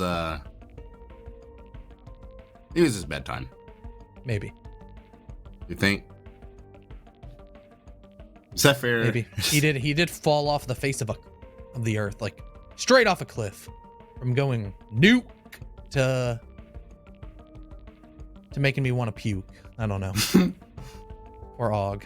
I love Og too. I think he has a lot of potential, but that series just wasn't it for him. I'm just gonna say it was his bedtime. You know, it's late. Mm-hmm. It's real late. Yes. So- We do have an interview coming up, CJ. And who are we gonna be talking to? Mr. Dabbs? Talking to the new man on the block. No. Not really new. He's been around the block a couple of times, but he's found his home back on the Wichita Wolves. It's Reed MF Adams. On guys, how's it going? Oh, you're dripped out right now, man. Oh, yeah. Okay, top hat, cloud goggles. I yeah. love the energy. So, Yes, sir. so how did that one feel? I mean, it felt good. It was kind of uncomfortable playing this the whole time, but I mean, you know, I had to adjust my headset, but you know, we got it done at the end of the day. So Yeah, so I guess the biggest thing is Oregon. It was your map choice.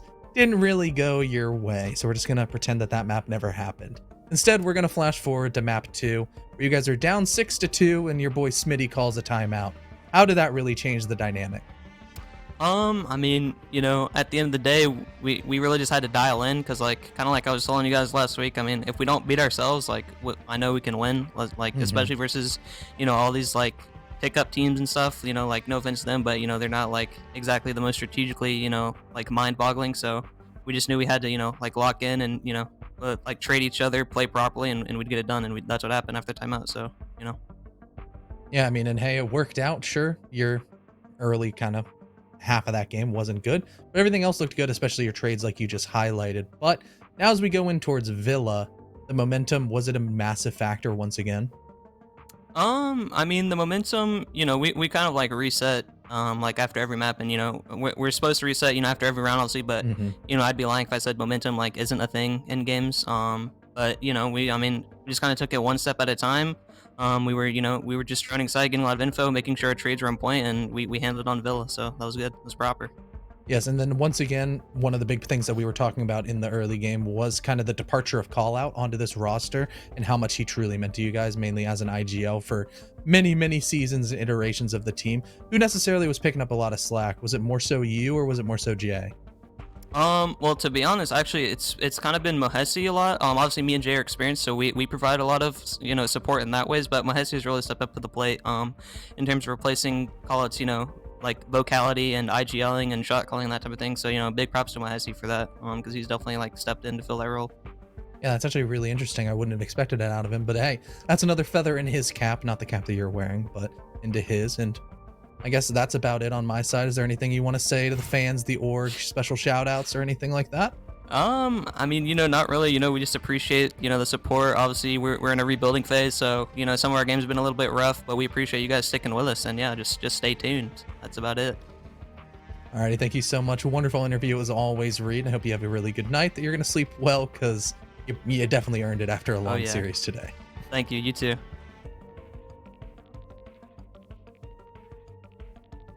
I didn't quite expect that level of drip out of the mans, but as we know, it's Reed Adams indeed. And welcome back, CJ. I expected it. Yeah, I'm mildly upset about my prediction, but who cares? We had a good game. Yeah, I mean, hey, it was a great series. We had a good game. Rethink. I mean, I hope he lands somewhere if he still wants to play. I mean, I know he's getting up there in age. I guess he's like level 700. At some point you just get tired of it. Like you have a Tom Brady moment. You spend time with the family, step away from the game. I don't know. I want to see Rethinking back because there's nothing you can dislike about Rethink. But he is, unfortunately, he's a salary cap casualty. So he's gonna be a free agent, and I mean it's unfortunate, but you were surprised about Mohes stepping up as leader. Hey, me too, bro. I didn't know he had it in him either, to be honest. For him to shoulder that responsibility and still perform at a decent level, to win a decent level. Especially, I mean, hey, look, he's. I didn't want to say he played at a biblical level or anything. He's 27, and you know what I'm saying. He went 1-3. I mean, I'm not gonna lie. Map 1 was it was rough, man. But he turned up on mouse. You let me finish my sentence. I was trying to tell you, map 2, he turned up. He's playing another map 2. He kept them in the game, and then they pulled through on map 3. So I mean, you have Mohes. I guess he's the new call out. When the guard changes, TDAPS it changes. Yeah, and for the side of Wichita Wolves, as we saw in their stats, nobody was really a standout player. It was kills ranging from like 28 to 23. Everybody was on their game. Just depending on the map, right?